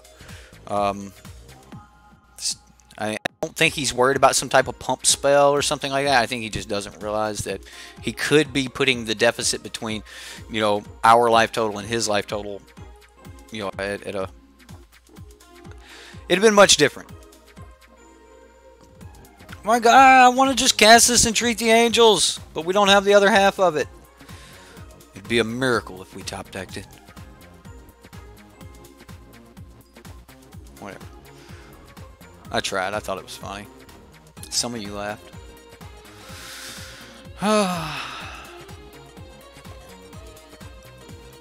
You figured out the nut draw to turn 3 invocation.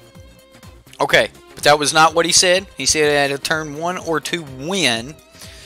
Just casting invocation does not necessarily just mean that you win. How you're going to continue casting things after you get an invocation. However, I would love to hear your turn 3 invocation. Personally, I don't think it's a nut draw. I think you turn 1 Kirk's Prospector, turn 2 Goblin Instigator, turn 3 play a land, sack all 3, play invocation. I mean, it's not that hard to get invocation on turn 3, but that doesn't equate to a win. So, anyone else seeing this get out of hand?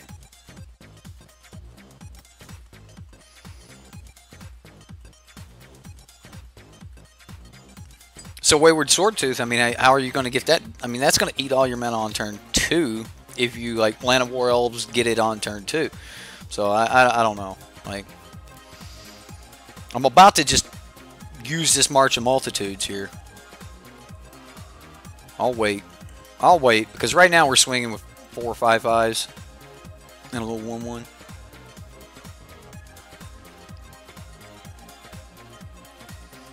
Let's do some stuff. Right, we got another Talanali Summoner. Let's have some fun. Let's see what happens.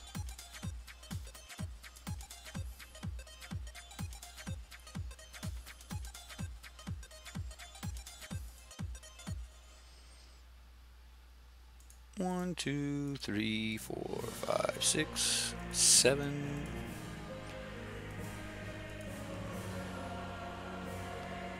We're not losing any of our token makers. We're gonna spend all of our mana.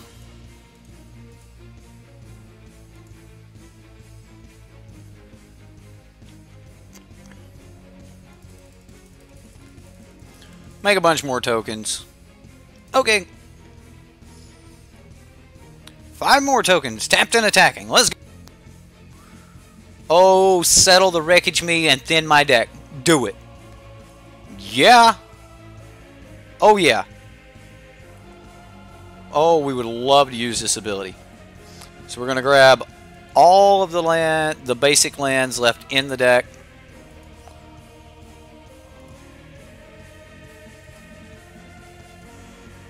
What ramp we have now.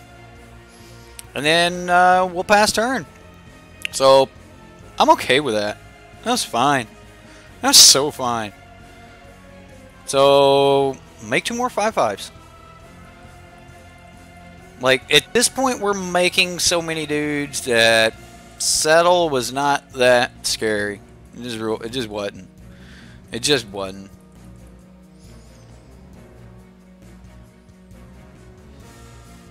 What I'm more hurt about than anything is I lost my white creature, which was one of my ways of paying for March of the Multitudes. He's got 0 cards in hand now. So his plan, I guess, is to draw more cards. Legion Warboss.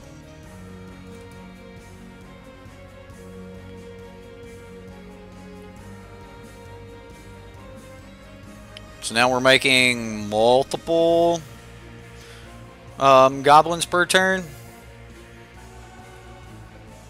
And we're still only swinging with the stuff that we're getting each turn for free.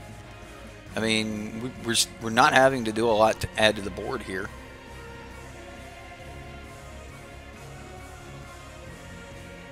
Sweet. Lifelink. Alright, cool. Now, how do you block this 20 points of damage coming at you here? Okay.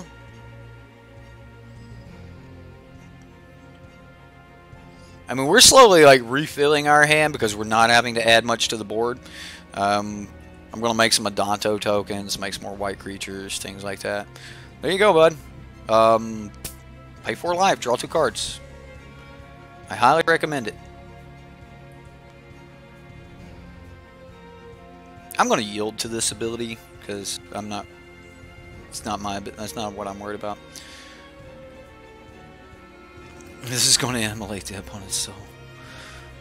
Right, top deck the angel card, and it would just be sick. Technically, angels are a little bit smaller than our sapperlings right now, but yeah.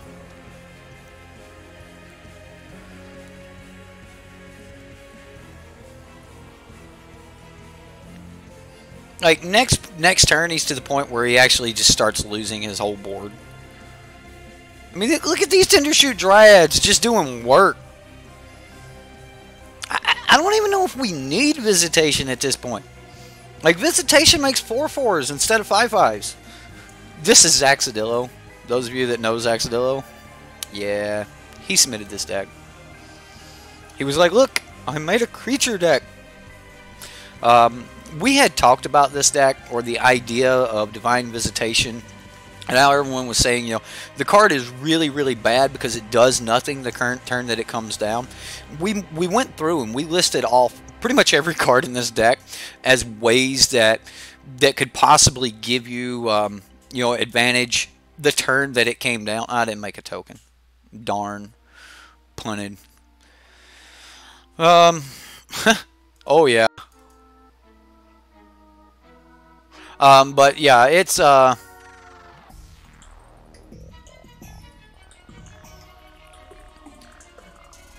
I'm just going to keep swinging in with 5/5s.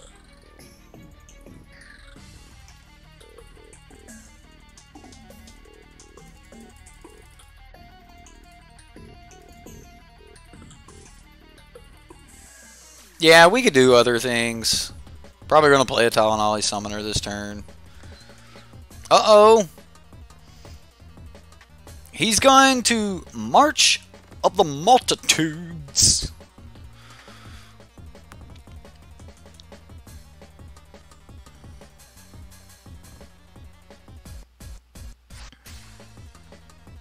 You're going to tap all your dudes to March of the Multitudes?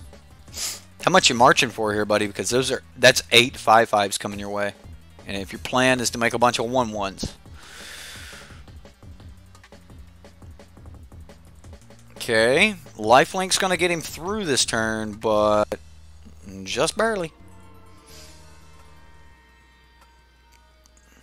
we're making 4 saplings per turn here, guys. 2 on his turn, 2 on our turn.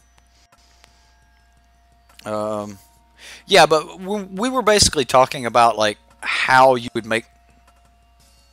What? The opponent made that and just whatever. Zach's a dillo, dude. So it worked. Good job, man. Good job. Yeah, we were basically at the beginning, like during spoiler season and everything, we were talking about, you know, how Divine Visitation is just not a good card, as it's one of those cards that come down and it does nothing the turn that it comes down, and there's just, you know, that's just bad, right? Like Sarkhan's Unsealing, it's just bad. It doesn't do anything the turn that it comes down. Well, unfortunately, with Sarkhan's Unsealing, there's not a lot of ways that you can actually cast a you know, big creature that would trigger Sarkhan's Unsealing. But with Divine Visitation, there were a number of cards that you could already have on the board that would create a token the turn that your Divine Visitation would come down. So you would actually continue to get some triggers. So you would actually get triggers the turn that it come down, turning like 1/1s or 2/2s into 4/4 angels. And this is basically a true culmination of everything that we had talked about, and some things that we didn't talk about. Like, I personally didn't talk about Amara at all. I didn't realize how good Amara would be with something like Divine Visitation. We didn't talk about March of the Multitudes at all during that time. We were literally the big cards for me at that time were Legion Warboss. I really wanted to run Legion Warboss with Divine Visitation because it was just instantly a 4/4 angel, right? I wanted to run Leonin Warleader, as those were the 2 cards for me that if you could already have them on the battlefield, you play your Divine Visitation, just enter combat, and you were going to be able to get some creatures out of it. So I really liked those 2 ideas here. But it looks like Zach Cedillo has refined the deck, went, you know, a couple steps further than that. A lot of fun, man. Zach's great deck indeed. Even though it just played really well for us, I mean, it could have just bombed or whatever, but you'll notice there's only 23 lands. We could have gotten screwed hard by this deck, but we didn't. We kept drawing lands. We were able to play cards. I played the Abzan Elves deck 2 games because I just wasn't able to, you know, kind of make it go off. I don't think I ever really got that deck to do its thing. Naya Tokens come out the gate, showed us what it's all about, and crushed Selesnya Tokens, which feels good, man. Feels good. Next, we've got Niv-Mizzet Control. Save this for last. All right, here we go. 4-color control deck. We've got some dragon things going on. For the most part, this is going to be a Jeskai control, blue, white, and red. However, there is a slight splash of black in there for 1 single card, and that card would be a Nicol Bolas the Ravager. Now, Nicol Bolas the Ravager is not really the best dragon to just splash in a deck and plan to cast it off of Sarkhan, because kind of one of the big parts about Nicol Bolas the Ravager is that you can actually turn it into a Planeswalker. Now, in order to do that, you would actually need some source of black mana, and we do have that in this deck. You'll notice that there's no swamp, but we got a couple Dragon Skull Summits. Personally, I think that a swamp might be a little bit better than Dragon Skull Summit, as even with Field of Ruin, we could go search up that swamp or something, but we don't have access to that. Like, maybe just 1 black source, period, in the deck, and let that be a single swamp. Might be better, but let's take a look at the deck. We've got some Search for Azcanta to be able to, pull up some more of our control spells, and you'll notice most of the deck is control. Those control cards are cards like Ionize and Lava Coil, along with Lightning Strike and Sure Strike for dealing with creatures and things. We've got Deafening Clarion to just kind of wipe the board and such. We can keep them from swinging at us or make it bad for them swinging at us. Toy, oh man, what's up, Toy? How you doing? Settle the Wreckage here to punish them for swinging at us. Cleansing Nova to just kind of wipe the board and take care of things there. Chemist's Insight to draw a few extra cards. And because this is a multicolor deck, I actually think Ionize is better than, you know, the double blue and colorless spells.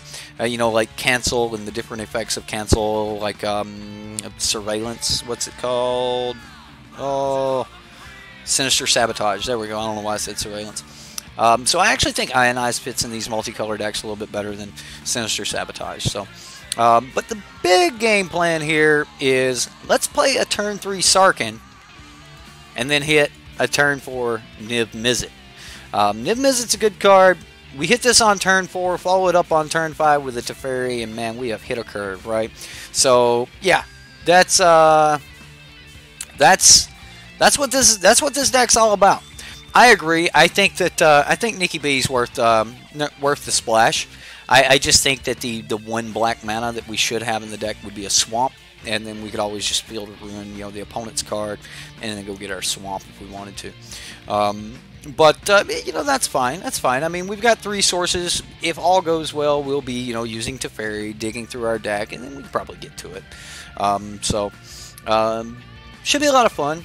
I expect decent things out of a turn 4 Niv-Mizzet. We do got some Ixalan's Binding, so if we do hit something with it, you know, then that's gone. That's just gone. Hit a Conclave Tribunal with this, and you're going to feel good about yourself. You're going to get back whatever they took, and they're never going to Conclave Tribunal you again. Cleansing Nova, an extra copy here in the sideboard, along with some negates. Fight with Fires. Against control decks, we can bring in Legion Warboss and Murmuring Mystic. Murmuring Mystic may actually come in against more than just control decks. And then, of course, Banefire, because who doesn't want to Banefire someone? Man, I've got to make that a Nightbot thing. Anyway, yeah. You didn't notice that? Yeah, there should be more. Yeah, there should definitely be a little bit more black if you want to actually activate Nicol Bolas. But we can cast Nicol Bolas off the Sarkhan, no problem. So that shouldn't be a big deal. Let's go see if we can. Let's go see if we can Nikki B and Niv M something. Does that work? It don't work, does it? Fail. Oh, we didn't get the game. Okay, whatever.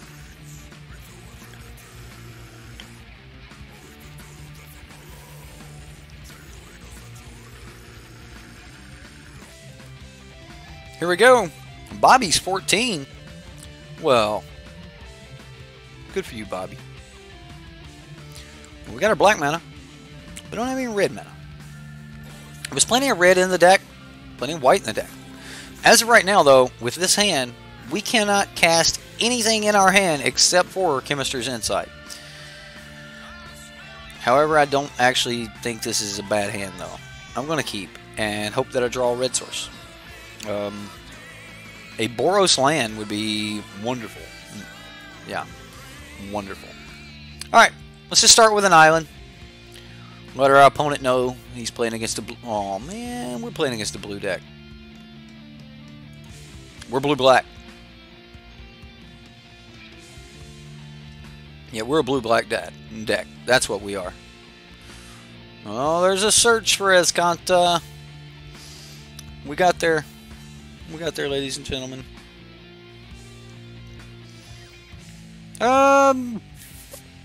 If we play the plains... Oh, wait, we're Esper. So we didn't actually have the opportunity to bring the Clifftop Retreat in untapped this turn. So playing the plains was just as good as playing the Clifftop Retreat tapped. At least we're still bluffing a Sinister Sabotage, which is exactly what the opponent's about to hit us with when I try to cast Nikki B here. I could cast the Nikki B, but I'm actually not going to. I'm just going to Chemist's Insight at end of turn. So. Okay, he did not put it on the bottom. I assume that it's a land. Alright, so let's Chemist's Insight. Ooh, there is a Sarkhan. There's a Lava Coil. We don't really have a direction to go with the Sarkhan. 1, 2, 3, 4, 5, 6, 7, 8. That's... I kind of want to Chemist's Insight right now. I kind of want a Chemist's Insight right now, just to see if I can hit a land.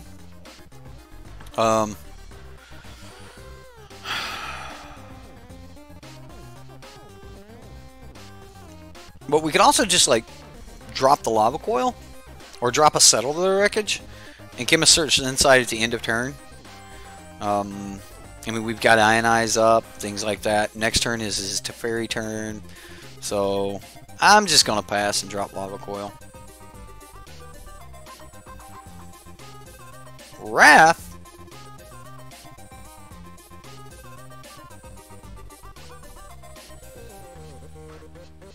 Sure, Wrath. I'll drop the Lava Coil. Wrath's a 3/3, so I mean I can always Lightning Strike it, but I get the feeling that you swing here.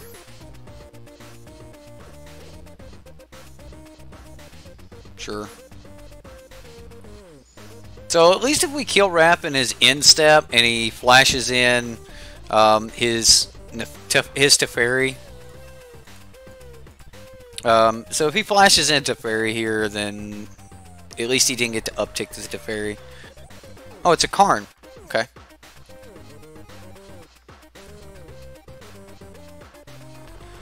So we finally got a second red source, so we could Sarkin. So if we go 1, 2, 3, yeah, let's do Sarkin into Nicol Bolas, right? So we'll go Sarkin. We'll keep up the red or the black and the blue, and we'll create 2 mana. We'll create red and black. We'll go blue, blue, dragon, and play Nicol Bolas. The opponent discarded another Karn. So at least he didn't get to uptick Karn the turn the Karn came in. That sort of thing. So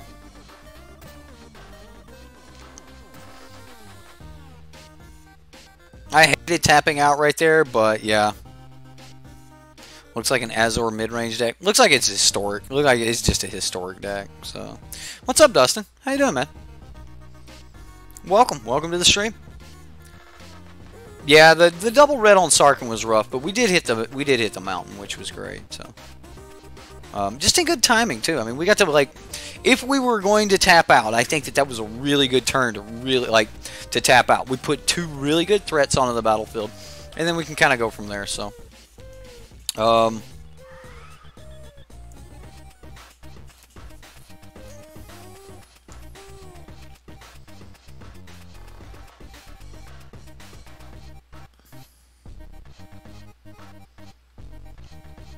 yeah, Wrath is good.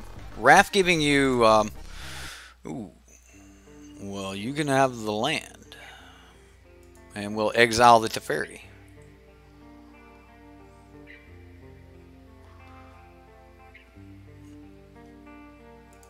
Nikki B gets settled the wreckage here, right? That's what happens. Let's discard a card. Yeah, we'll discard to settle the wreckage. Okay. Let's go, Nikki. Let's smack old Karn. Punch him in the face. Oh goodness. Dream Eater. Alright, well, I'm going to go a counter spell on your Dream Eater.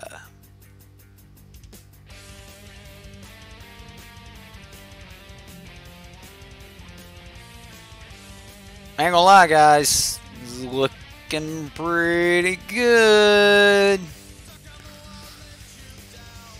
I mean, I will straight up use Bolas to get his Teferi or his Karn back. Like, I am not scared.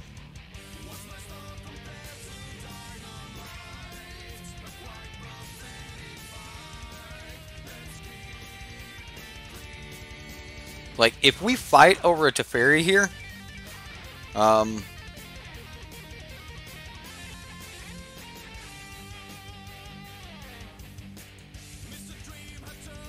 Blue, red, red. You've got it? You got the counter?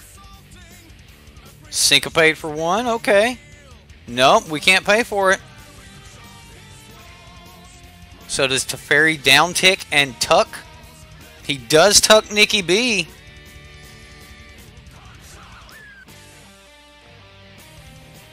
Okay, well, let's go Sarkin. Yes, we will get rid of... What's up? Is it Mateus? Biggin? Probably butchered that. Yep, probably. So this turn I'm looking at like Chemister's Insight and Chemister's Insight. Yeah, and, right. Like looking at some good things. I mean, creating 4 5/5 red dragon creature tokens with flying seems good.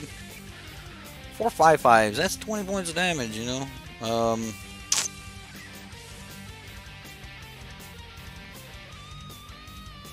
This historic deck looks pretty good, though.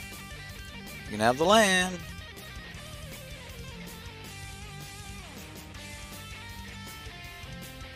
So he's going to draw a card.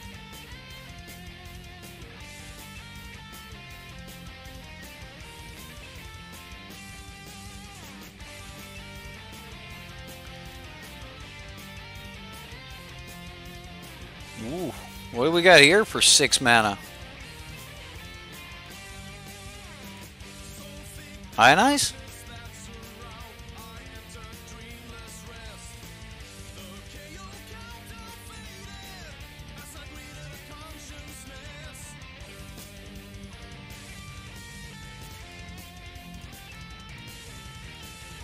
And I'm going to Chemister's Insight, discarding Settle the Wreckage. We draw Teferi and Nicol Bolas. Oh, Nicol Bolas. Didn't know there was a Teferi on top. Dream Eater does seem meh. I think that I think that he's got his place. You know, we've got a couple members of the community that are testing with less magic, more gathering. Nice, you got a fistful of counters for that Teferi, right? Well, yeah. So Dream Eater's got its place. I think that Dream Eater is gonna do well in. So there's something we can discard. All right. So he's expecting to stop Nicol Bolas, right? So let's play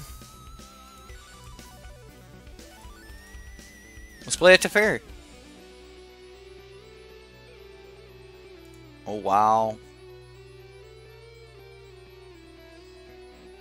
Wow.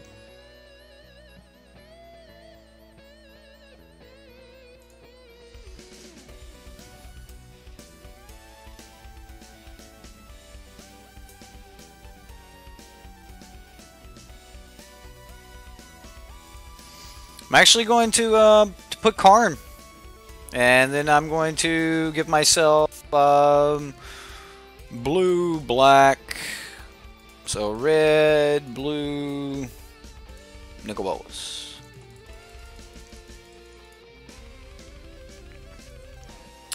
Discard a card. He discarded History of Benaya. Alright, well, here we go. I know he's got the Teferi, but Teferi can't tuck anything this turn. Went ahead and used our turn to tuck Teferi. Next turn, we're looking at... I don't even think I swing into something like a Settle the Wreckage. Like, I assume the opponent has something like Settle the Wreckage, but I don't think we swing into it. I think we just flip Nicol Bolas.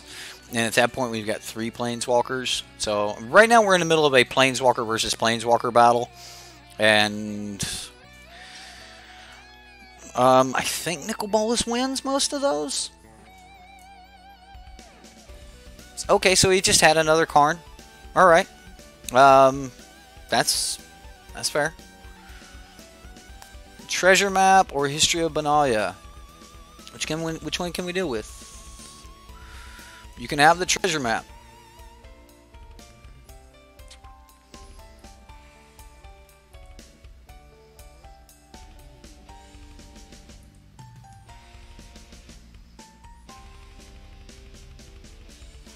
Is he taking an extra turn? Nexus of Fate. Okay. Well, here it goes.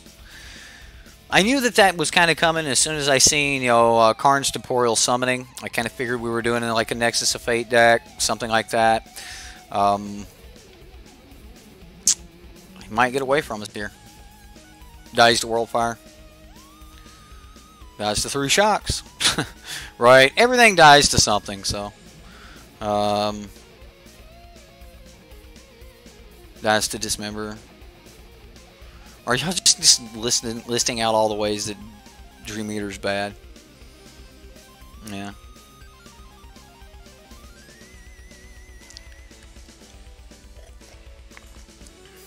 Dies to a kick fight with fire. Yep. Oh, Karn's Temporal Summoning. Okay. So what has he got? Like 4 of those and 4 Nexus of Fates? That's pretty bad. I'm not mad at chat. I'm just disappointed. Surprised that no one has said dies to Doomblade. Doomblade might be a little old for some people that are in Magic right now. It's been a while since Doomblade was in Standard. Dies to Chaos Orb.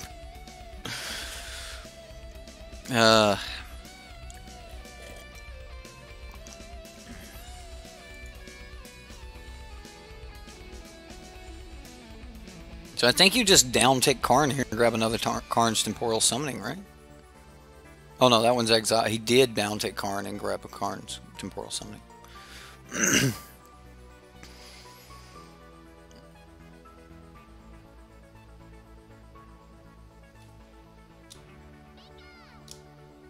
Just gonna F6 here. Aw, come on, opponent. That's not fun. That's not fun. This is totally not fun. Pretty sure that was our way of winning this fight. Let's face it, guys. We're clocking this opponent. Diabolic Edict. Yep, dies to Edict. So does Carnage Tyrant. Yeah, I think Dream Eater's got its place. I mean,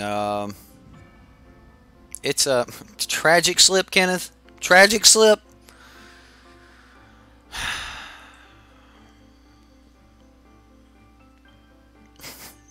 I missed that card. I missed the Morbid mechanic. That was some of the first, like, that set was some of the first time we got the, was it the first time we were in Innistrad? Morbid? We had, like, Stromkirk Berserker, something like that. It was one of the first times we seen Menace. Menace was around a couple times before that, but that was one of the first Menace, you know, we had, so. What song is this? Sounds so familiar. I'm waiting for it. I'll tell you in a moment. It is Dark Souls, Conflagration. You guys want to hear a little more volume? You guys want to listen to some jams while we just sit here and let this control deck do its thing? Is it our turn yet? Did we get to take a turn? Nope, not yet. Okay. Let me know when you're ready, opponent.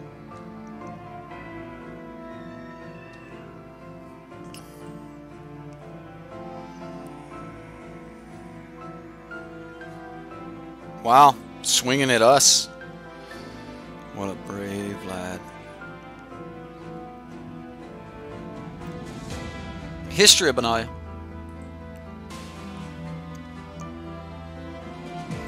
Treasure map.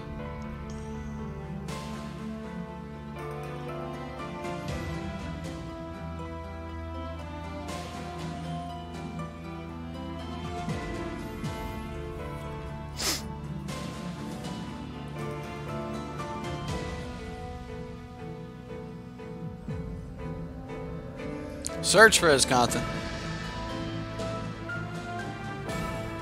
Found it to Fairy. Pass his turn. Cast Nexus of Fate.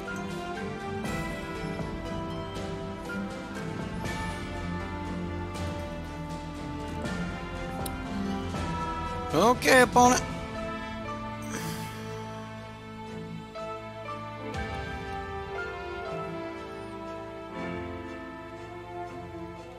Can't decide how best to get the combo. Have any of you messed with the True Fire Star combo?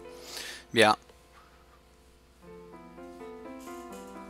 So far we're not having a lot of luck with our whoa, what just happened? So far I'm not having a lot of luck with the control deck here. We were doing good things. We had a nickel bolus down. We're not worried about seal away. We already used our creature. So as of right now, we're just kind of sitting back, waiting for our opponent to finish taking like infinite turns and to go ahead and finish us off. He has yet to do it, so we're just kind of waiting on his life total to go down. Yeah, Gwen's thing from Dark Souls 1. You a big fan of Dark Souls, huh? Yeah, we haven't done so well with the control deck yet. We were doing good, and then all of a sudden the other control deck kind of got ahead of us a little bit. This is the Historic deck, Blue-White Historic. I call it Blue-White Historic because it's got mainboard sagas, it's got Wrath, things of that nature. This deck looks really, really good. It's probably one of your better versions of Blue-White right now, as most of the other spells are in other colors. There's just not a lot of Blue-White going on, and I think that Blue-White will change here in the near future, and that we'll have more options for Blue-White, but not until next set. Like, Blue-White's kind of not in the best spot right now, but it'll definitely get better when Azorius gets here. So,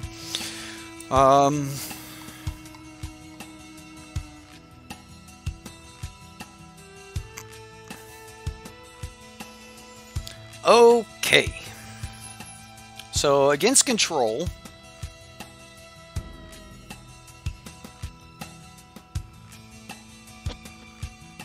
how do we want to go? So not just control, historic. So I want the cleansing novas. I may have to destroy. Like, I think I want Ixalan's Binding. I think I want negate. I think I want Banefire. I think I want Legion Warboss. I think I want Murmuring Mystic. And then I don't want Deafening Clarion, Justice Strike, Lava Coil, Settle. Can we cut 3 other things?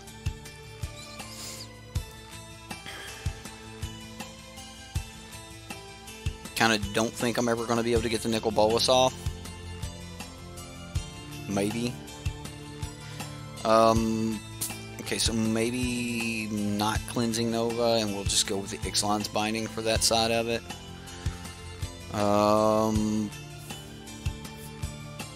If we cut 1 strike, like, I don't want to cut the strikes. Like, right now we actually got a lot of non-instants and sorceries in.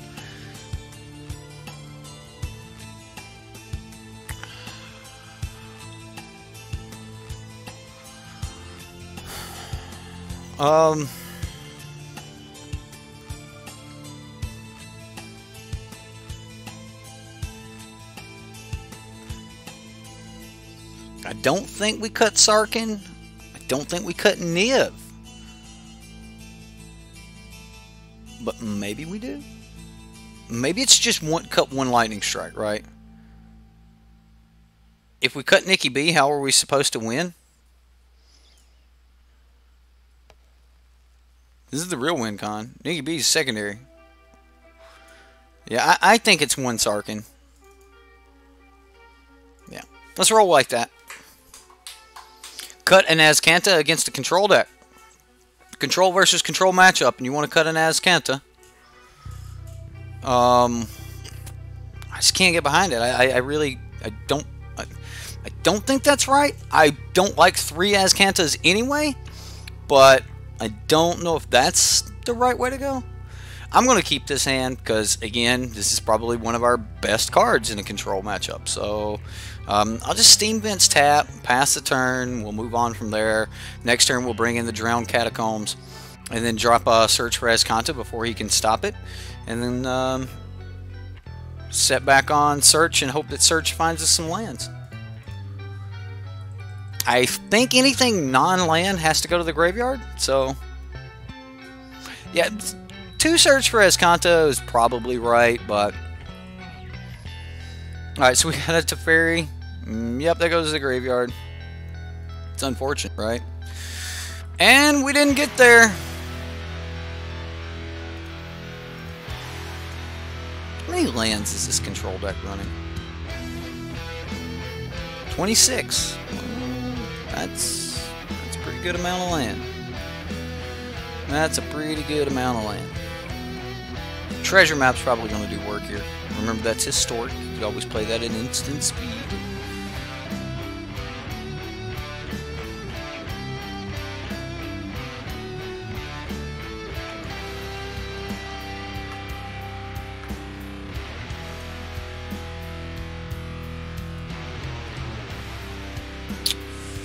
Have to have land.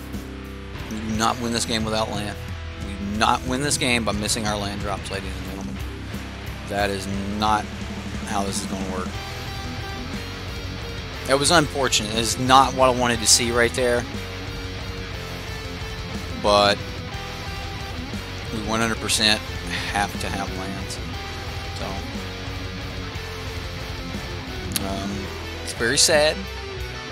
It's not every day we want to, you know, throw a Teferi and a Nicol Bolas in the graveyard, but today it is.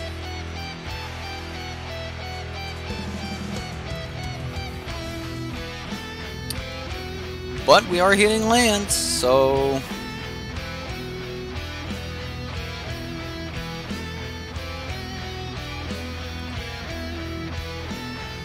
now we're looking at Chemist's Insight.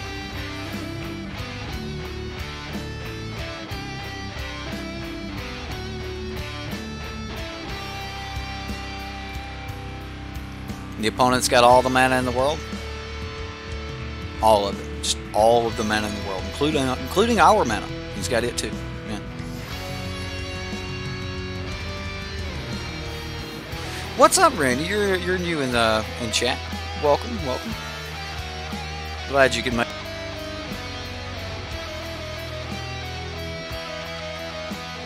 I think I'll fight over this Karn. Not 100% if I'm supposed to fight over this Karn or not. But I think we're supposed to fight over the Karn. Are you just going to crack our... I'm going to fight over the Karn. I'm going to cancel. Negate. Resolves. And we'll counter Karn with Ionize.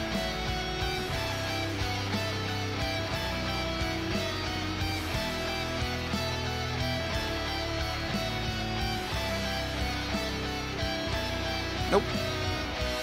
I want my lands. I just don't think we win this fight without lands. And he had plenty of mana there. That tells me that either he didn't really want the Karn or there's something else he wants to fight over, right? So... Ooh, opponent. I watched too much Saffron Olive. Chemist's Insight.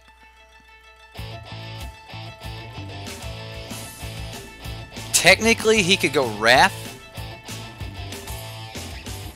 into... Really?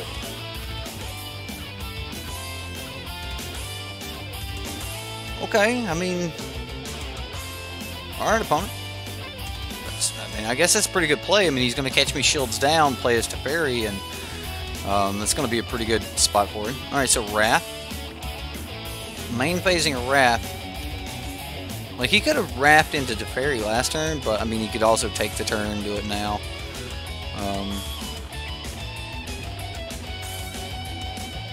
Karn's Temporal Summoning.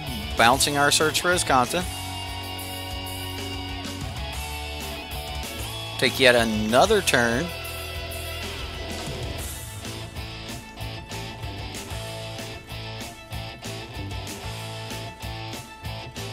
And the opponent's got 2 cards in hand right now.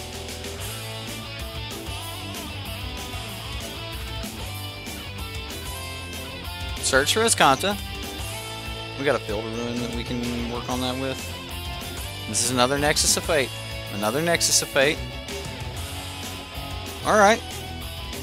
I mean, the opponent's doing things, guys. I mean, he is 100% doing things.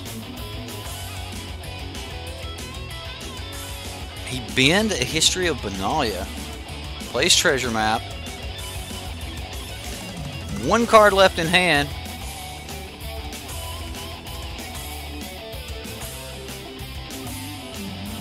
Has the opponent, like, spent his... He's going to Field of Ruin our black source. What do we want? More white? We have another white land with our Clifftop Retreat. We'll just get some more blue. Okay. Treasure Map. The opponent's like, I'm going to do all of my stuff before you get to have your turn. Which is fine. That's fine. So... I kind of want to just like Murmuring Mystic.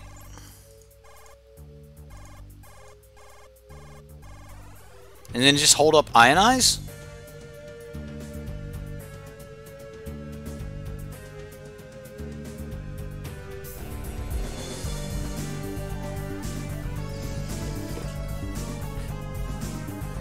He's got 0 cards left in hand.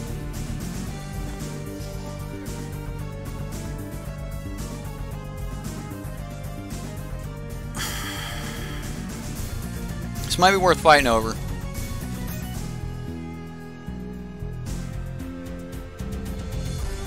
Yeah. I'm gonna fight for it.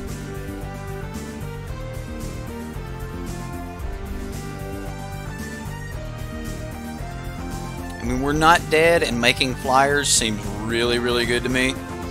So, yeah, I'm fighting for the Murmuring Mystic here. Like, we've already lost Nicol Bolas. We've of course, we haven't even seen a Niv-Mizzet yet. Like, Niv-Mizzet would just go ham against this opponent. Another Nexus of Fate. Alright. Well, good on you, opponent. You are drawing like a madman.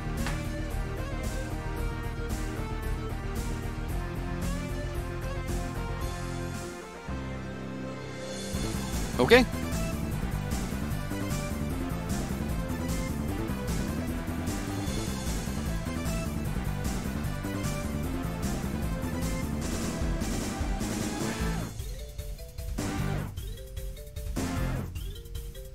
Draw a card. Another Nexus of Fate! Oh my god! He's got 41 cards in his library and he's hitting them. Every damn one of them. Just bam, bam, bam! Wow! The luck! Hey, better than lucky than good sometimes. I mean, that's just awesome. Good for you, opponent. Like, way to go, dude.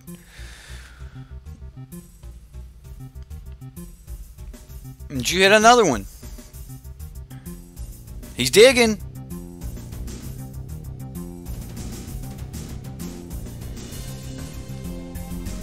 History? History's not as scary as Nexus of Fate. Oh, we got there. Okay. Alright. I was worried. I was very worried, ladies and gentlemen, that we were not going to get to the Ixalan's Binding.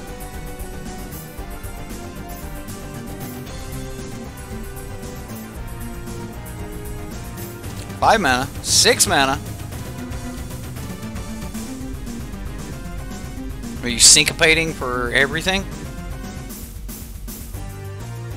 Like, cause I want him binding the search for Escanta because I don't want him to like just keep digging down to. Okay. No, I won't pay for him. So now I have to play Field of Ruin. I want to play Search for Escanta, but unfortunately, if I play Search for Escanta, I won't be able to Field of Ruin. If we were trying to pop something that had already flipped, then we would be able to. That's unfortunate.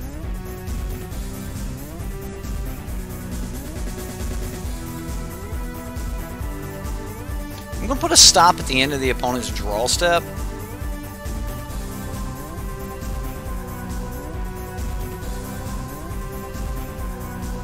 Okay, so no flip from the opponent. Like, he knew he could flip it, but chose not to flip it. I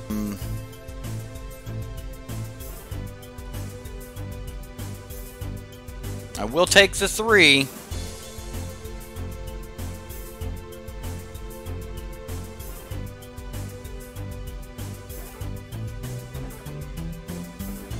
I'm going to float. Float 1 mana. We'll grab White Source. History of Naya. This could get bad.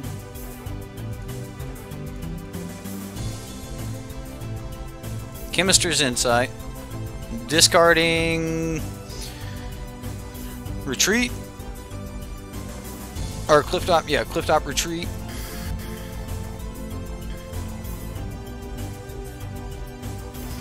Okay, so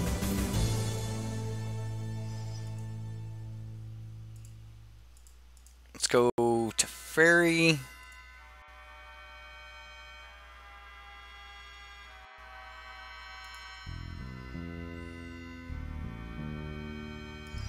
Teferi, tucking one of these guys. Search for Escanta. I mean, we're at 2 here. We really need the opponent to try to cast a spell. If the opponent doesn't try to cast a spell, then we're just in a very bad situation here. So maybe it wasn't Teferi. Maybe I should have played Niv-Mizzet, but I think we were kind of dead-ish anyway. I mean, if the opponent tries to cast a spell, we're in some great luck, but I just don't see why he would. When you could just swing for 4, right? Alright, so good games. I'm not playing another game with this control deck. Look, I like the control deck. I like the idea of trying to hit a turn 4 Niv-Mizzet. I do think that when you're playing a turn 4 Niv-Mizzet deck, you have to run 4 Niv-Mizzets, which in that in itself is a bad situation. Like, you just don't want to draw multiple Niv-Mizzets and things like that. But and that's going to happen. Like, anytime you play 4 Niv-Mizzets, if you stick one, you're going to end up with another one in your hand just because of what Niv-Mizzet does. But Tyler, thank you for subscribing, man. I appreciate that. Thank you for hitting that like button. Everyone that has hit like already. For those of you who haven't hit like, come on, did you not see the Summoner deck? Come on, that was great. Hit the like button on that one. Anyway, I think Niv-Mizzet makes you feel bad when you're running 4 of them, because you're like, man, I hit him, and then like I cast some spells and I hit another one. Well, that's going to happen, right? That's going to happen. But the real important thing is, if you're trying to turn 4 Niv-Mizzet, you have to have the Niv-Mizzet in your hand, and we've rarely seen Niv in those games. So that felt bad. I mean, I don't think that we really got the deck to go off. I don't want to just go back through this deck and try again. I mean, that's the nature of control decks, and a lot of people do not like to watch boring old control decks and things like that. So powerful deck, a lot of fun. I think the deck was a tremendous amount of fun. I'm really wanting to relook the power of Wrath Compassion again. Wrath Compassion allowing you to play, your legendaries, your historic spells at instant speed could be very, very powerful in the current meta. So I might have to go back and look at Wrath Compassion. I'm like, just seeing the opponent's deck there, I got a lot out of that. I do like the idea of Ionize. I like the idea of you know, Jeskai Control. I think Jeskai Control decks are in a really good spot right now. I just we might have been trying to put too many win cons and non-control cards in the deck, as in, you know, like we've got Teferi as a win con, we've got, you know, 3 Sarkans, we've got 3 Niv-Mizzet, we have a Nicol Bolas, and most of the time in a pure control deck, you're only seeing like 3 or 4 cards that actually win the game, and you know, we got a lot more than that here, and maybe that was part of the reason, but maybe we just drew like shit, you know, like that. Maybe that happened, you know. But all in all, the deck was a lot of fun. I really, really respect the idea of, hey, let's, bam, turn 4, Niv-Mizzet. What do you got? You know, I kind of like the idea of that. I really want to play around with that idea a little bit more. There's some people doing it in Izzet, and that looks like a lot of fun. So, all in all, though, I had a really fun time with all 3 decks tonight. They all played, they did their thing, they were trying to do things, and it just, unfortunately, the opponent was trying to do other things. We got to go aggro versus aggro, we got to go tokens versus tokens, and then we got to go control versus control, and that was a lot of fun. Clearly, you know, Zaxxadillo's tokens deck is the best tokens deck in the world, right? Like, that deck was sick. The deck was sick. We come up against Selesnya Tokens and just crushed them. Crushed them, ladies and gentlemen. Crushed them. Either way, though, it was a lot of fun. I hope you guys had fun. Stick around. Catch me for a late night stream. That's right. Later than it is right now. About an hour from now, I'm going live with Grixis Control by James Clugston. Hey, that guy right there in chat, yeah, that one. We're going to be playing his Grixis Control deck, and should be a lot of fun. You want to see Nicol Bolas? James has got some Nicol Bolas, alright? This man loves Nicol Bolas. Like, him and Nikki B, they're like this. Like this. You know, best friends. Loves Nikki B. Anyway, we're going to have some fun. Hope you guys enjoy it. Hop over to the Reddit, give some votes on this week's decks. Up votes, down votes, whatever it is you want to do. Let's see some new cool decks come out. I'm loving the seeing your guys' idea. Forgive me on my feedback. Sometimes I'm a little bit harsh. Sometimes I'm a little bit of a spike. Sometimes I'm a little bit of a Timmy. You know, it just kind of happens. Normally, though, I ride around the Johnny scale, and I like to see cool stuff happen. I like to try to make it happen. So, post your decks. Vote on some decks. And we'll see you next time here on Sideboard MTG. Enjoy the music. Bye.